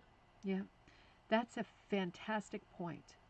And I would add to that, because I've been thinking about frames a lot lately, because I have been sitting on the new couch, and I've been sitting on it for a long time hooking, and I'm super in pain, Mm, just too much. And mm. it's not a good couch. It's a crappy couch, and we didn't know until it arrived, and I sat on it for 3 days straight, that I realized it really is not a comfortable couch. And then it becomes a question of, I mean, I have several different floor frames, and I did have a Shedicomp frame, but I gave it away when we moved because it was just huge Too and I big. wasn't using it. But I do have other floor frames. And it occurred to me there's all of these crazy things to worry about. Like I bought a chair, and it didn't occur to me that the chair is very low to the ground and the Hmm. stand doesn't go under the chair. So Yep. I can, and the seat is too deep, right? So I can't get close enough to the frame to hook it. And it's like, how did that happen? So now it's like, okay, let's buy another chair. But as soon as you get away from working on your lap and you've got a stand, it's not just finding the right stand, it's finding the right combination stand and seat. Yeah. And that is like a Brigadoon kind of a request, right? Like every 3 years, the mist parts and there's the right stand that fits the chair that you're. I mean, it's impossible. It's like it's an impossible request. I'm finding it so difficult Yeah. to and It is it's yeah. crazy. This is supposed to be a thrift craft, and we're spinning. I know it's the weirdest things. I get Yeah. tripped up with the weirdest things because I didn't move my old. I had 3 armchairs in the old house, and the cat went to town on all of them. They're all like garbage, so we left those out to be picked up because they weren't worth moving. They are like Right. shredded. The stuffing was like coming out, and I thought, well, that's no problem. I'll just get a new chair. And Yeah. I didn't realize how important it is to have the right chair with the frames that I use. Yeah. What Not to put anybody off who's a beginner, but it is just another thing to think about. And it is a big plug for lap hoops Yeah. and lap frames in general, I think. Oh yeah. If you can get comfortable in a seat with something on your lap, particularly if you're not doing a floor rug, Hmm. and you're okay with just moving it around, it's a pain to take it off and get it readjusted, but it's not impossible, right? No. And it's And it possibly, quite possibly, gives you the break you need. Like sometimes, um, when I'm cooking supper, that might be the time that I get it all adjusted again, yeah, um, in the frame. yeah. And then when I get a chance to go back to hook, it's all set to go, you That's so know? funny. I do the almost I have the same thought in my head ever since I've taken that weight loss shot, and Yeah. I'm supposed to constantly drink water, which I forget. And I'm supposed to constantly exercise because you lose so much muscle when you're on this medicine, and every time I need to readjust because I work on a super small frame right now, and every time I need to readjust it, which is basically like every 20 minutes, I get up and I have a drink of water and I do a little bit with hand weights, and I think this is what I'm supposed to be doing anyway. It's like it's a Yes. weird little timer that I've got going when I'm hooking on a tiny frame like this, but it works. It works great. I'm going back to Ruth's comment. Kate Jackson does quilting and has also done rug hooking. Oh, she's also done rug Yes. hooking and other Yep. fiber arts. Okay, like crocheting and knitting. Oh, interesting. I wrote her name down when you said it, so I'm going to check I her enjoy out. her. She's well. If you enjoyed her, she must be a great person. Um, I can get overwhelmed. Diane says, I can get overwhelmed in groups because they compound my idea, channeling, and I can get thrown off my path, Yeah. overestimated. She feels like she's a hermit, and I think this is a good point too. Is when you are a soft-spoken person or you're not a type A person, and you go into a guild situation or a classroom situation with other people who have more sort of powerful or dominant personalities, you can get steamrolled fast, Yeah. right? And then that's the worst thing that can happen, because that shakes your confidence and it makes you second guess yourself, and that's not where you want to be with No. learning something new. No. Oh, I can relate to that though. I can relate to that, and I And do see sometimes you'll that. get the question like, because somebody will say, "Oh, Melissa's a rug hooker, and so is a rug Yeah, hooker," and so they'll say, "Okay, what's your style? Like, what cuts do you, or what are you primitive? Are you whatever?" And it's like, well, I do a little bit of everything. Like, it yeah, depends on my mood, right? yeah, Yeah. yeah, But I know some people are very, well, I don't know if rigid's the word, but they like the shading and things like that. Like, I've never really gotten into that very yeah. much. Me neither. Uh, yeah, yeah, Yeah, it's funny. I mean, I feel like the best teachers are those who don't position themselves as like a guru, and who are more looking at what the student is trying to do and try to get the student to that place with the best of yes, your own abilities, so whatever they are, if they're not exactly matched, the best that you have to get the student to the place where you can see they want to go. That's the Right. best thing you can do as a teacher, not show your own style, or No. I mean, it's just And it's and you will, and I said to, like, to this woman the other day that I taught how to hook, I said, then you're going to find your niche. You're going to find what material it is that you love to hook with the most, yeah. and borrow. And I gave her, like I said, there's tons of books at the library here Mm-hmm. just to give you ideas. So she borrowed one, and I said, just look at it with your tea or your coffee. It's the best time to kind of get an idea of what, oh, I like that style or whatever, right? Yeah. Yeah, I mean, when I think about it, I mean, quilters still have it great. When you go to the bookstore, I mean, there's like 50 different quilting magazines. I mean, maybe Oh, not 50, but there's 30. I'm so sad. There's no decent magazines for fiber people No, anymore. no, Oh, no. In the big, we still have like the big Barnes and Noble and stuff, and I mean, once in a blue moon, there's like a magazine from Australia, that kind of thing. Wouldn't be heavy on the hooking, of course, but even rug hooking magazine isn't in the bookstore. no. And I think, man, all these other people, they can just, if you're feeling like splashy, you just go and buy a bunch of super expensive magazines, and you go home and have a coffee, and it's just so nice. We just don't have that. Yeah. Um, We're very lucky, or in Cumberland County, which of course is in Nova Scotia. mhm. In Cumberland County, um, two of the libraries in particular have beautiful selections of rug hooking books. Mm, Beautiful. And that's where I saw that this one. And I the borrowed goose. it all the time. Yeah, And then it came up on a, you know, used bookstore and I bought it for myself. yeah, Yeah. yeah. That Yeah. is one of the great surprising books. Yeah. Yeah, of all. Oh my gosh, Buttons is sitting on a pile of wool down there. Well, good thing it's not mine. It's not the one I sell. It's he's doing like your dog. He's Yeah. inspired. The Happy Hermit, and oh, Diane, thank you. Oh, Catherine said, I have several frames and I prefer freehand. I like holding my work on my lap and I'm not Yeah. worrying and fussing with the frame. That, Catherine, that always surprises me. I have not tried it. I just assume it's difficult, but I do hear more and more that people do just hold it. And that was also super common in the late Victorian Yeah. period, people just holding it. Yeah. And also right through I mean, when you see photos of early certified teachers in the 1950s, they're all sitting around with their rugs on their laps, with their Yeah. number 3 cut, with their rugs on their laps, just sitting Yeah. with these beautiful big full skirts and their rug on top of it. So yeah, Catherine, thank you for adding that.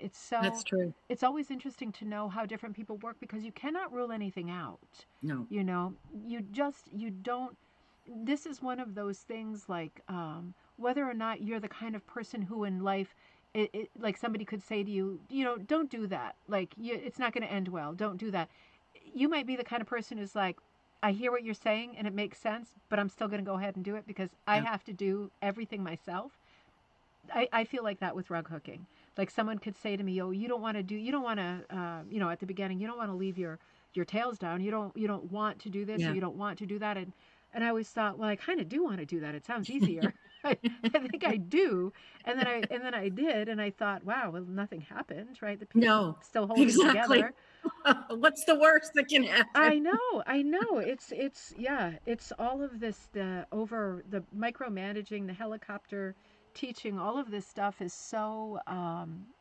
I think it has really threatened the craft's legacy, and I think it's one of the reasons why we see so few hookers is that the sort of stringent nature of the teaching through the years has been probably from the heart and meant as helpful, but Hmm. so persnickety, and I think that's why I like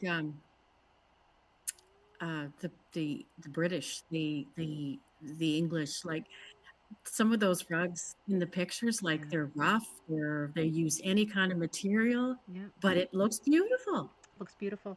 I have one of those right here. I just happened to. I took down one of Louisa Creed's because we've talked about her a lot. Yeah. And Yeah. I mean, when you look at this, I'll just show it my window close up. It's like a bonkers rug. It's like everything. I mean, she's got like bedding in there, Yep. sheets, clothes, yarn. I mean, these are huge, huge, huge loops on burlap. It's probably not even in focus, but they're giant, giant, giant loops of Yep. like what looks like nightgown material, what looks like curtains. I mean, it's incredible. Yeah, I mean, it's just incredible. But when you pan away from it, um, absolutely beautiful, right? Yeah. Stylistically successful, color wise successful. Yeah, it's worth giving it. And Yep. she also does. I noticed with hers, she folds her burlap over and hooks two layers around the edges so she doesn't have So to she finish doesn't it. finish it. Yeah. I always forget to do that. I always think, let's do that on the next one to save myself that last bit. Yeah. And then I get hooking and I realize I hooked over the edge, over where I would have needed to have stopped. But it is in theory a good idea. Karen says, I just finished a big floor rug for my son for Christmas and spent a few minutes showing him how to hook. I then sent him home with wool and a crochet hook in case he needed to make a repair. I think Good. that is really smart. And I'm Mm. sure he won't because that rug is like I've absolutely seen that. eternal. I've seen pictures of that rug. Yeah, that Yeah. rug is an over the top Gorgeous. rug. Yeah. Yeah. Oh, it's like the best of the old and the new all in Yeah. one rug. And Ruth said, Karen, do you have a picture of that rug? Yep. I'm sure Karen's going to send a picture. And you posted some in the Facebook group, they were just Yeah. like Great. bonkers good. Diane said, grip frame kept me from frustration and glued me to the sport. The way I hook, it's a physical sport, which is why I got calluses. Me too. I've crazy. Can you see that callus on my finger? Like it's bad. It's yeah, but it's so worth it. It's so Yeah. worth it. And yep, and I'll check it out. I love my gripper frame. I can't deal with that on a stand. Kanga says I'm getting there too myself. The stand, but the first frame that I think was really successful, a commercial frame, was the Plymouth. Is it the Plymouth? I always say the wrong thing. Plymouth or Pilgrim. Plymouth. The Plymouth frame, the blue frame, and Right. it was like the 50s McGowan era frame. It didn't have any sort of, it adjusted, the sides adjusted out. So if you were hooking and it got a bit slack, you could turn this little lever and the sidebars that went north, south, east, west turned outward. So it would Okay. retighten like a drum. It would retighten your piece, but only a little bit. And it stood, and it does stand on its own self frame, and that was certainly the most widely bought common frame in its day. But for me, I tried that frame and I super disliked it. And I tried the frame on the stand and I found it impossible to hook with. It just goes to show it really depends on the person. For me, Oh yeah. that frame, for some reason, because I'm such a short person, no matter what chair I sat in, the frame came up too high. And I Hmm. felt like it was crowding my face. Like I felt like I didn't have enough room to move. Like it was too close. Hmm. Um, and that's another reason why, not having a lot of rug hooking stores around is a real hardship because ideally people would go test out their hooks and test out their frames. Indeed. I mean, it's And really that the is only ideal. way. Yes. Yeah. Yeah. And then by the time you find a frame that you love, like everybody wants the Philadelphia frame, the one that folds flat, by the time you find something you love, it's like, well, either that's not made anymore. The Snapdragon, right, is another one. I think the Philadelphia is made again, but it's like you find something you like and it's like, oh, that's not available anymore, like the flat hook, right? People are always writing me about my flat hook, and those have not been made for years. And I don't know why because it's a great hook. It worked great. You could get into sneaky places with it. It Hmm. enabled packing when you shouldn't have been packing, but it was a great hook and it's like gone to time. Oh dear. Oh, Veronica, happy New Year to you too. Jessica said I tried a cheaper hook once and it broke it quickly. I Yeah. think I was trying Prodi, and it could not handle it. Oh no, Yeah. that'll do it for sure. And Jessica also said I like to sit with my feet up in a recliner and hook with a quilt hoop or loose on my lap. I didn't know that with a big rug. Interesting. I was thinking about that too because I'm curious about the recliner because right now we bought one of those stupid couches where you your whole body lays on it like a chaise. And I feel like with my legs the same, with my legs up, I'm just too, my legs get stiff. I feel like if it was a Yes. recliner and your legs could be a little bit lower, I could maybe hook for another 2 hours, kind of thing. I often actually take my project to bed and Do I pile up you? pillows, yeah, You hook in and bed? I hook in bed a lot and watch a program or got my fur babies all around me. Yeah. Yeah, it's comfortable. Yeah. That's a great idea. It's not like it's a mess maker. Why Well, not? and like you can just brush it off the bed or yeah. Yeah. Yeah. Oh, that's to see. I do that at hotels, but I never. It's like a luxurious thing when I do that at a hotel. I never Yeah. think to do it at home. Yeah, no, I do. Oh, that's Yeah. a that's a really that's a great image, and it's a great idea. Let's see. Oh, somebody mentioned the last homely house. Is Yeah, that that's her. Yeah. okay? That I know That's that Kate. one. Yep. That is a great channel. I didn't realize that was her. Yeah, The Last Homely House. She named it after Tolkien, right? The Hobbit, maybe? Oh, okay. The Oh, I Last didn't make Homely that House, association. this side Okay. of whatever. Yeah. Oh gosh, how nice is that? Okay. Yeah, I haven't watched her for quite a while. I should really watch her again. And And she does have a series on rug hooking, but okay, then she has a series, nice little series on a proggy, Proggy, right? the British Proggy, Proggy. proggy draft. She did a door draft for her Oh, door. that's a great Yeah, 3D project too. Oh, yeah. okay, good. Good thing we said that because now I know. And Diane says I adapted my embroidery frame stand to hold my gripper frame by Huh?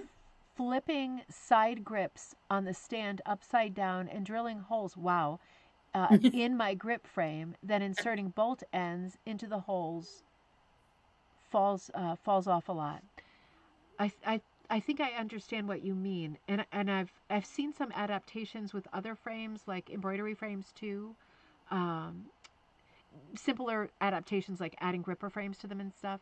I'm really curious about that. I'd love to see a picture of that just so I know whether what I'm envisioning is similar. Because it seems like a great solution. Isn't it funny, Melissa, to think about the way that British people in some of these early books too are just they routinely make their own frame. Like still. Yes. Oh, yes. It's like it's And not those even a ones thought. that, well, that Kate used on The Last Homely House, it was an Yeah. old frame, maybe of her mother's or something. Okay. And those are the ones, with the wooden pegs. Yeah. Have you know what I Oh mean? yeah. So Yeah. you're stretching it out and putting Yeah. that wooden peg in. Yeah, It's it seems so clunky, but apparently that's they work, right? Because they're doing beautiful work. yeah. In some of those early books, I can't remember if the goose is one of them, but in a lot of those 80s, 90s books on rug hooking, they do have a chapter on how to make a frame. I mean, not Oh, yeah. necessarily with a stand, like a flat frame Yeah, to prop up on something or to prop up on the right. edge of a table, like a Yeah. bench frame. But it is something to think about. And of course, people are always making pipe frames too. Judy Taylor Yes. does a lot of pipe frame making as well. Okay. And that works really well too. And Catherine said, think of how much money you could have saved by not buying. By think of how much money you could have saved by not buying tools that you wouldn't use. Absolutely. I mean, Yeah. this is the case for everybody. I think Yeah. cutters, frames, Yes. all of it. Here I am back cutting with my hands. Yeah. You know what Right. I mean? Yeah. Hmm. No, it's so true. It's such a good point. Um, embrace the pantsy. I love it. The seat of the pants. I'm a perfectionist, so Deanna's channel reminds me to let go and to be free. Yes. Hmm. And Rita says, yes, the Puritan frame.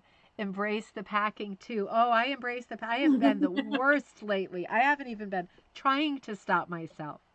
But Melissa, do you have any other things that you want to show us before we transition into the last questions? Oh, sure. I'll just show you this guy.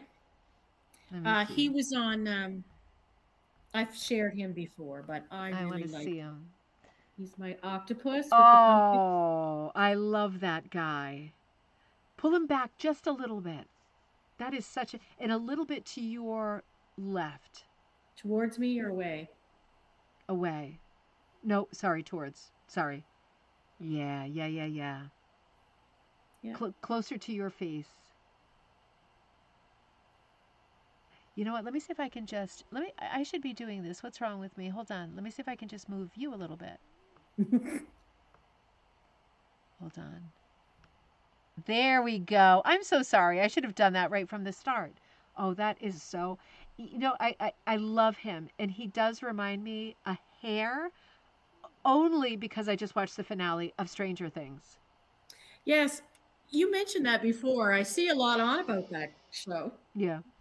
Yeah, it's like what there are some iconic moments that have like a silhouette that is similar. He is much more endearing, much more endearing, way What less did we call menacing. him? Cth- Cthulhu. Cthulhu. Oh, it's Cthulhu. That is H.P. Lovecraft's like Yes, arch monster. indeed. Yeah. Cthulhu's Garden, it's called. Oh, I love it. I love it. We do a lot of Cthulhu talk in this house because H.P. I bet. Lovecraft is one of my favorites, Yeah. and my husband loves that sort of fantasy horror as well. Yeah. Yeah, and H.P. Lovecraft was from Rhode Island, Oh, was that where right? yeah, where I grew up. So that's another great connection. Oh, Mm. I love him. Now he's an original design of yours, right? Yeah. Yeah. That guy. Oh, oh, oh, shoot, wait a minute. I screwed something up. No problems. We got this. Wait a minute. We got this collab cam. What happened? Hold on, everybody. It's all good. Melissa, you're there, right? Uh-oh. Now I'm worried. Okay, wait a minute. Wait a minute. I'm going to see if I can pull her back. She's not there. Hang on just a second because I definitely want to do a nice closing. Let me just write to her and I'll come to you in the meantime. Um, this has happened before. It can happen. I'm gonna say, oh, there she is. She's back. I think I can bring her back. There she is. Got it. Gotcha. Yep. Sorry. Wait a minute. Hold on. Got it. Wait a minute. No, no. Still messing around. Hold on. There we go. Gotcha. Okay. Um, yeah. So that was one of your own designs, right? Yes. Yeah. And when you do a design, so that was very different. What was the inspiration for the Cthulhu? I was, a lot of times it's what I'm reading, and that's a leftover from teaching. Yeah. Because when I taught a novel, then even before I taught art, like when I taught whatever novel I was teaching, I would always pull in art, Yeah. right? Yeah. So I read Ray Bradbury all summer, and You went on a binge, huh? I went on a binge. And talk about a creative individual, like, Yeah. wow. He was such a unique person. He was a Oh, my unicorn. soul. Yeah. Yeah. Yeah. And so proud of himself, but that's great. Right. That's Yeah. great. Oh, But yeah, so it was those kinds of characters. yeah. That's sort of fantasy. It's not quite Yeah. fantasy. It's more like Kurt Vonnegut kind of not realism, but not like Yeah. fantasy like The Hobbit either. No. Mm. And a lot of it, like probably the most beautiful one was Dandelion Wine. Mm-hmm. Classic. Yeah. And he did oh, oh shoot, the Halloween tree. The Halloween tree. And I love So the yeah, Halloween tree. so Yeah. strange but so riveting. I know. So And yeah, basically teaching you the history of Halloween. I mean, it was amazing. yeah. While Yeah. dragging this poor kid to his death, and meanwhile you're just worried that the kid is dead or stuck in some alternate universe. It was so strange Yeah. that book. And that's the thing with Bradbury, like there's that that's the scariest part. It's not the creatures for me as much as it's like, oh my God, like what if that kid can't get back? Yeah, Right? Yeah. and his Yeah. parents are waiting for him, and Hmm. yeah, I mean, Yeah. yeah, yeah, there's always But that edge to it. it is. And I think that some of that came from just little things that I read around his mom being very nervous of losing her children. Yeah, So he must have felt that vibe from her or something. Yeah. yeah. Yeah.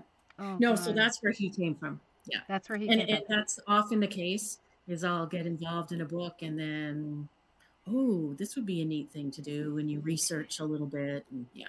It's so true. And oh, Jessica says I haven't read Ray Bradbury yet. Yeah, start Dandelion Wine. I think is a good one to start with. Dandelion Wine is a good Yeah, one. And approachable. Yeah, the so good.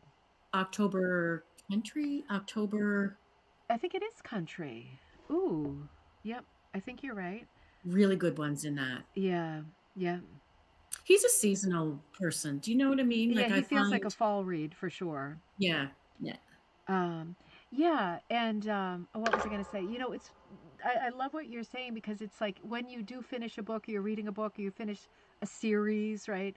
Um, isn't it nice to like go to bed and think about it? You know what I mean? mhm, I like to like I don't like to go, okay, well that's done. Is like what else is on? Like what's on next?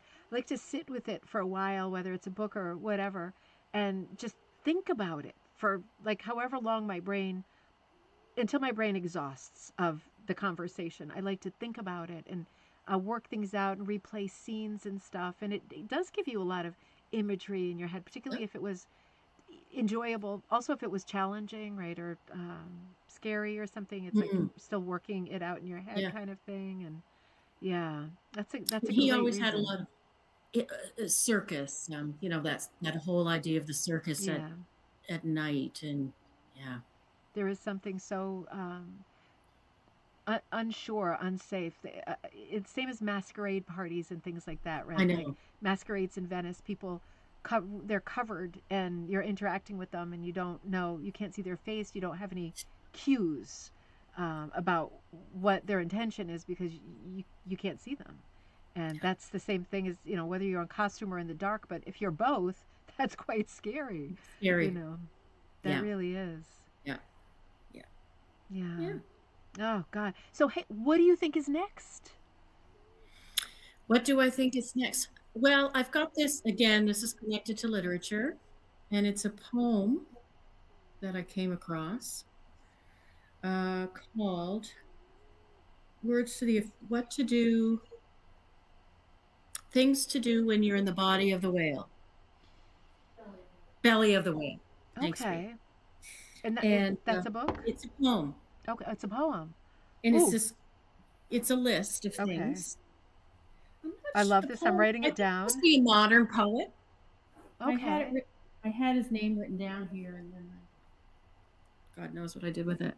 I'm going to look it So the up. idea is to create maybe Yep.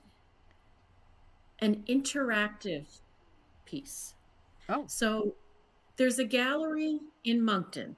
Moncton is about half an hour, half an hour away. mm-hmm. Beautiful center. I love Moncton. Um, Lots of shopping, downtown core, but then the malls, blah, blah. Sounds So adorable. this gallery called for around Halloween, they called for um, bizarre kinds of work from any um, medium. And so you could apply and send your work through, and you know, they would pick it or not. So I don't know, and I'm sorry I don't have this one. I was The going to send poem? you a picture. No, the piece that I sent Oh, oh, at the oh. gallery. I I don't know see. if you remember it or not, but it was the skull face, and he's dressed in a work shirt, and he's like a Yes, scarecrow, I do remember that. but the face is Absolutely. actually Absolutely, I remember that. it's the So skull of a that's the one cow. that you and So oh I sent that. He yeah. wanted that one, Okay. and it sold. So happy, happy. I'm going to see if I can pull So that up. That was absolutely amazing. yeah, it was creepy, but I loved it. Do you remember what the title was? Or did you just say skeleton? I'm going to see if I can find it real quick. The title, what was, oh, Prometheus Mm-hmm. on Bound, I Oh, yeah. think. Yeah. Prometheus Longhorn or something like that. That was Um, so different. Very different. And that's when I was going through my Alex Colville phase.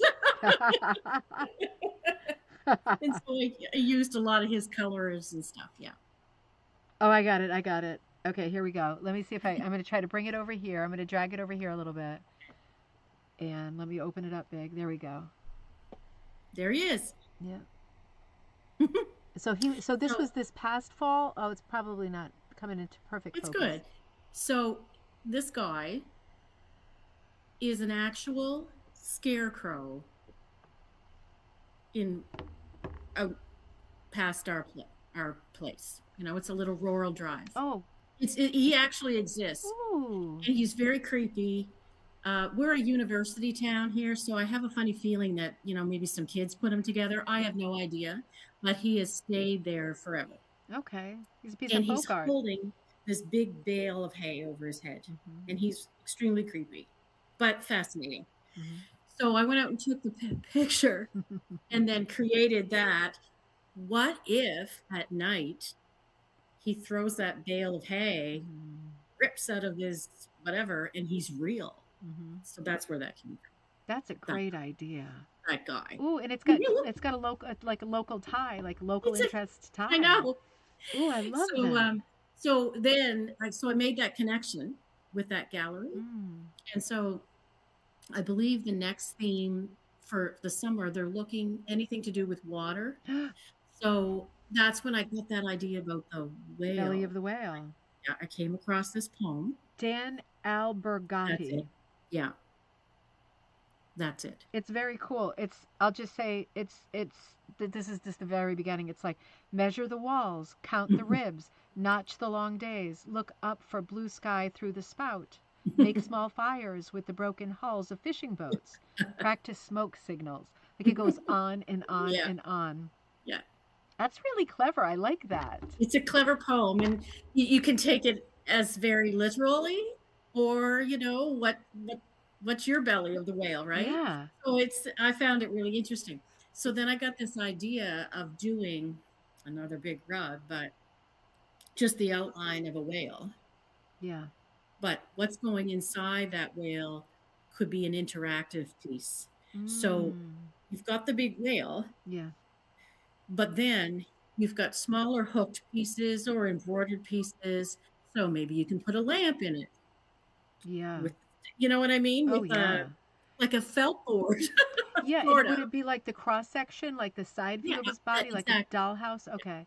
Because there's Yes. also that spout is interesting because they mentioned Yes. the spout a few times. That's got possibilities too. I know. I know. So that's kind of where I'm at. That's And a it's like, great so idea. when I first started hooking it, I was hooking it, I was hooking like a chair and a bookshelf, like I was hooking it right in the piece. Yeah. And then I got to thinking, with my love for embroidery and things right now, and, my softies, I already do three-dimensional things. Maybe it could be more like, can you just envision like little kids at this gallery and they're down on their hands and knees and they're putting in the chair and the lamp and books and Yeah. And yeah, would it have depth behind it?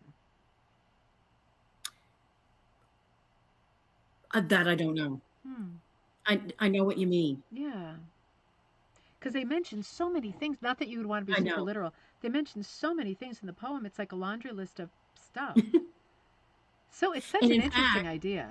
if you look, like if you just Google what to do in the belly of a whale and maybe click images, there's there's one of a woman and she's got a whole clothesline out, hanging out her clothes.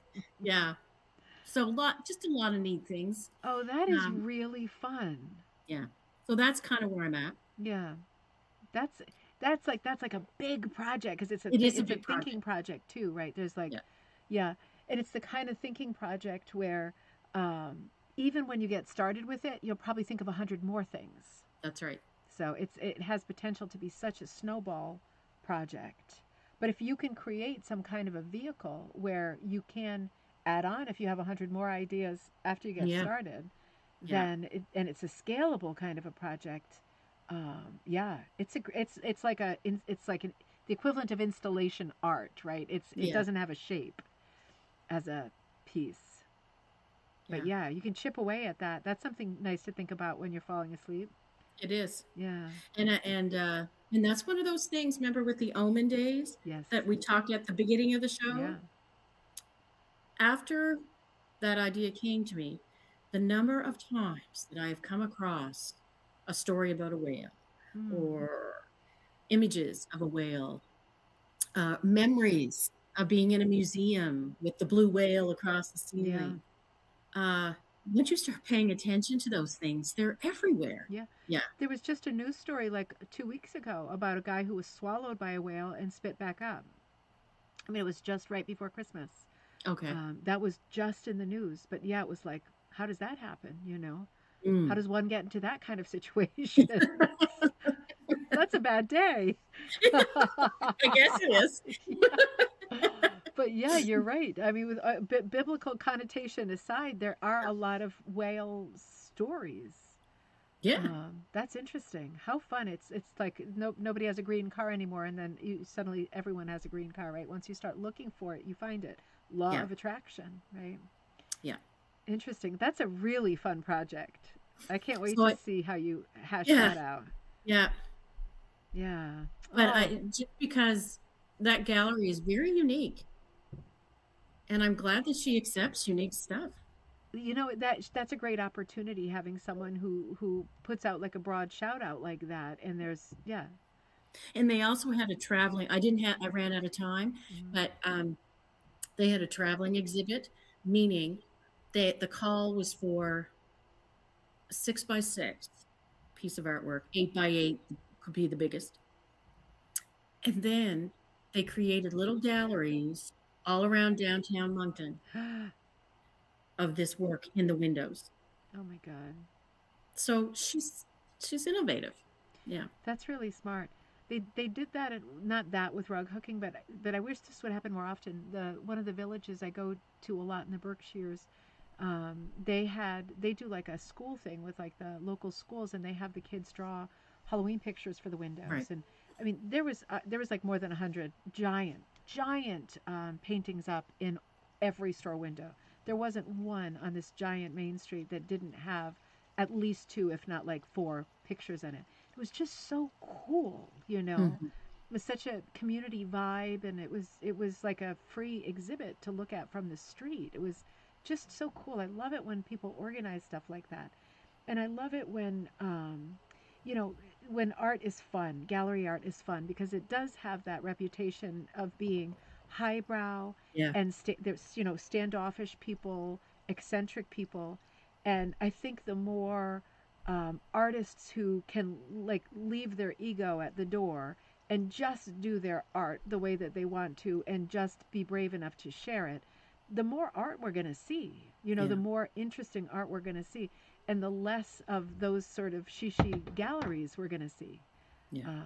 I feel like there's no place for that anymore. I mean, there's a very small crowd for that kind of thing, and such a Yeah. big crowd for stuff that's more fun and interactive and more Tactile. encompassing. More people Yeah. getting involved Yeah. is more is better. Yeah. Yeah, sounds like a great gallery. Yeah. It's Yeah. it's neat, and I mean, it's in the bottom of quite an apartment complex, Oh, that's neat. and very friendly. She's very friendly. Hmm. Yeah, it was a good experience. Does she have rugs up there now? Does she have anything with rugs now? I don't know what Hmm. she's got on now. No, what she's got on now is one particular artist, I believe. Yeah. Yeah, and Yeah. I mean, most of it when I went up that day to let my piece go, um, most of it was still um, either sculpture or a painting. Yeah.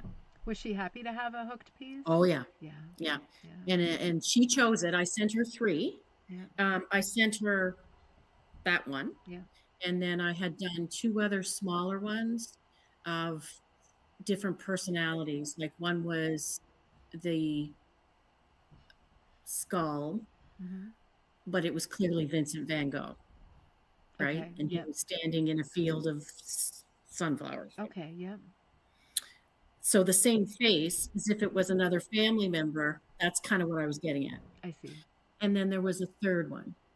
But she picked that one. Yeah. And I'm sure she said it didn't have to be framed. They didn't have to be framed, but I know it's more attractive to be framed. So she was actually able to hang it up on the wall. Yeah. Okay. Oh, well, that's great. Yeah. Yeah.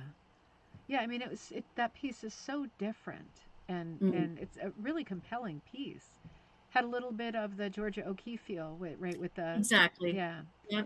Yeah, it's such a cool piece. It's so nice to think that galleries are open to hanging hooked stuff. And she had a private showing. She wrote me to say that my piece had sold. So I wrote her back and I said, "Could you tell me a little bit about the people?" I wasn't sure if that was proper to ask, but Yes. you still kind of like to know. Yeah. And I said, "Could you tell me a little bit about the people who bought it or were interested in it?" And she said it was a private showing. They had asked for a private showing. They were a young couple, Mhm. and she had hung my piece on a cement wall. And I thought, wow, this is really interesting too, because that ruffled cement, and then Yeah. he was hanging on it. Yeah. And she said that the wife was drawn to him immediately. She went right over, and they had bought a new home, and they wanted something different. Yeah. Perfect. So it was That's just great. what you want, right? Yeah, yeah, Yeah. Someone who's drawn to it right away. yeah. Ah, So it was great. that is so great. Yeah, well, let Yeah, me know how it evolves with the next shows and stuff. That's such a sure. lot of fun. Yeah, Um, yeah, it's so, and it's a great reminder to everybody. I'm going to come and split with you again a little bit. It's such a great reminder to everybody. Get your stuff out there, right? Get your indeed. stuff out there. It, I mean, what's the worst thing that could happen? Somebody says no, right? Who Yeah, cares, right? Who cares? I mean, no is always hard, but I think it's just more important to put yourself out there. Comes back to what we've talked about so many times tonight. Teachers and students and people interacting with each other. Just um, I think when you feel like you like your work, you like what you're doing, you like what you've done, you like the way it looks, there's no more opinions that matter after that, right? no, If that's someone right. buys it or doesn't buy it, it Yeah, really doesn't matter. If yeah, someone doesn't buy it, then the right person hasn't seen it. And that has happened to the most famous artists through all of time, right? That is not something shameful to not have your work sold or chosen for something. But the main thing is to get it out there, you know. and to be, I think it's just really important that it be recognized as art. Yeah, yeah. And people still struggle with it. Like Mhm. I did a plein air, and they normally, of course, that's painting, Yeah. and they were looking for alternate art, artist or whatever. So I did go in and I just sat down here at our waterfall park and I created a piece. But, I could see that people really didn't see that as legitimate plein air. Well, I mean, the literal translation is just done. It's outside. So, I mean, Yeah, if you were working on it outside, you were inspired by a scene you saw outside. It absolutely literally fits. But yeah, I mean, people who are expecting, if I suppose, I don't like the mindset, but I suppose if I went to a restaurant and they gave me a bowl of grapes and I thought they were olives, I would be surprised and not happy when I started eating them. I mean, it's just a question of I yeah, think if people need to see it more often and they need to be able to yeah, recognize yeah, what different textile crafts look like. yeah, Yeah, yeah, and it's going to take more exposure and a little bit more time. But I feel like as a craft, rug hooking is really creeping along faster than it has like for decades. So I'm excited. I'm excited for 2026 yeah, and to see all of the tons of new people joining groups and logging on to YouTube and getting inspired. And yeah, we just have to keep drumming those same mantras in, be your own person, work, think independently, be the unicorn, do your thing. Fix things that you don't like about your own work, but don't put too much weight on things that other people are saying or what other people's stuff looks yeah, like, right? Because then it's we're back to ego, right? Like, oh, hers is mm, better than mine, or I want mine mhm, to look like hers. Why doesn't mine look like hers? It's all ego stuff. We have to all work in a style that represents ourselves, and that's the best thing you can do with any art, right? There is nothing else. Um, some last comments here. Diane says, could ornament hooks be used to add the pieces to the whale? ornament hooks Hmm. like Christmas tree. Yeah, I think so. Okay, That's an interesting thought. yeah, That's an interesting thought. Um, New Moon, you could go all meta and have a woman embroidering or rug hooking in the belly of the whale. Indeed. that would be Right? that would Oh, be and great. now that I've played and I love playing with the embroidery and the rug hooking, I mean, I sky's the know. limit. I mean, it's like they're sister crafts. They belong Yeah. together.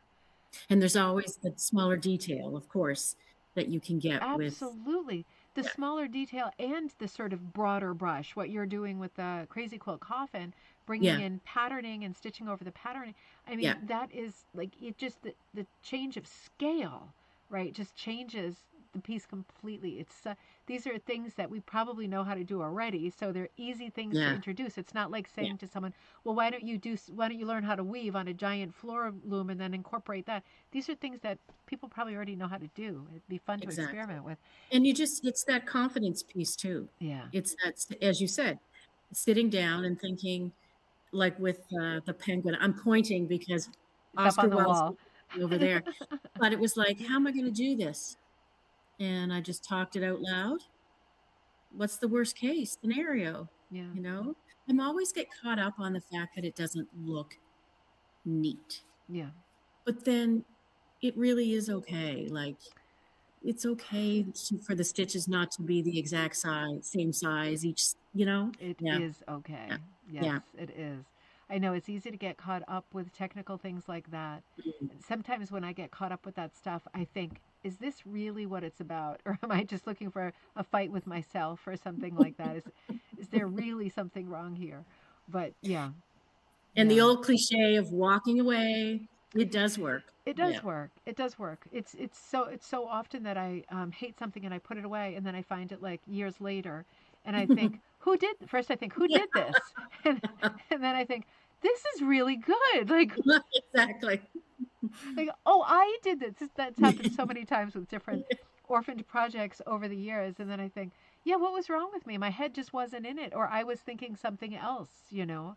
Yeah. And that it's not what the thing wanted to be, and now maybe we're on the same page, right? It's like Yeah. any other relationship, the person or with your pieces, it's tricky. It's always tricky. And Michelle said that Danny Gregory's book on art lines up with this concept. Danny Gregory, I'm going to write that down too. Got some fun stuff to look up tonight. Mm. I love these suggestions. Well, Melissa, it has been absolutely awesome spending time together. Yes. It was Um, great. I love Wasn't it being with worth you. I'm so glad we got the program to work I know. because it would have been sad if we couldn't have done this. I know. I was so fatalist in my thinking. Like, I could not understand what was wrong. And I thought, well, obviously something is fatally broken and it's never coming back. And yeah. And then days went by of trying and it still didn't work. And all of a sudden, yes, it worked. Thank God. But we Yeah. don't know why it didn't work in the first place. So that always worries me. But we know that today it worked, and Perfect. it probably will work again. So we can look Yes, forward to other for sure. times. Yeah. Yep. Well, thank you so much for coming on, and I really do I love being with you, and I love chatting with you and spending Same here. time Thank you. We together. had lots of fun. Yeah, so Yeah. much fun and so many great comments. And yeah, so many people getting in the spirit and joining in with Yes. the positivity Yeah. and the cheerleading. And let's move into 2026 with the good omen philosophy, right? With Yes. looking for the positive things, looking around you, paying attention to Paying all of attention. those little things, and Yeah. not getting tripped up with the big, scary, heavy things, right? Right. Nobody needs that. Great. It has been so much fun. And so, Melissa, I keep us updated with everything, Will do. and we'll look Yep. forward to definitely seeing you next time. Everybody Okay. here, I will see you on Friday night for cocktail night, and I think on that night, assuming the program works, hopefully it's not a Friday thing. Janine Brocius will be with us because maybe you noticed on Facebook that her book just came out about her traveling in her camper van and visiting lots of different places and Yes. hooking rugs. It looks like a great book. It arrived today. Haven't even had time to crack it open yet, but we can look forward to that next Friday. Perfect. In the meantime, sending lots of love during the week and looking forward to Friday night, 7 p.m. Eastern Standard Time. And one more time, a huge thank you to you, Melissa. It was great. Thank you. Thank We'll you. see you soon.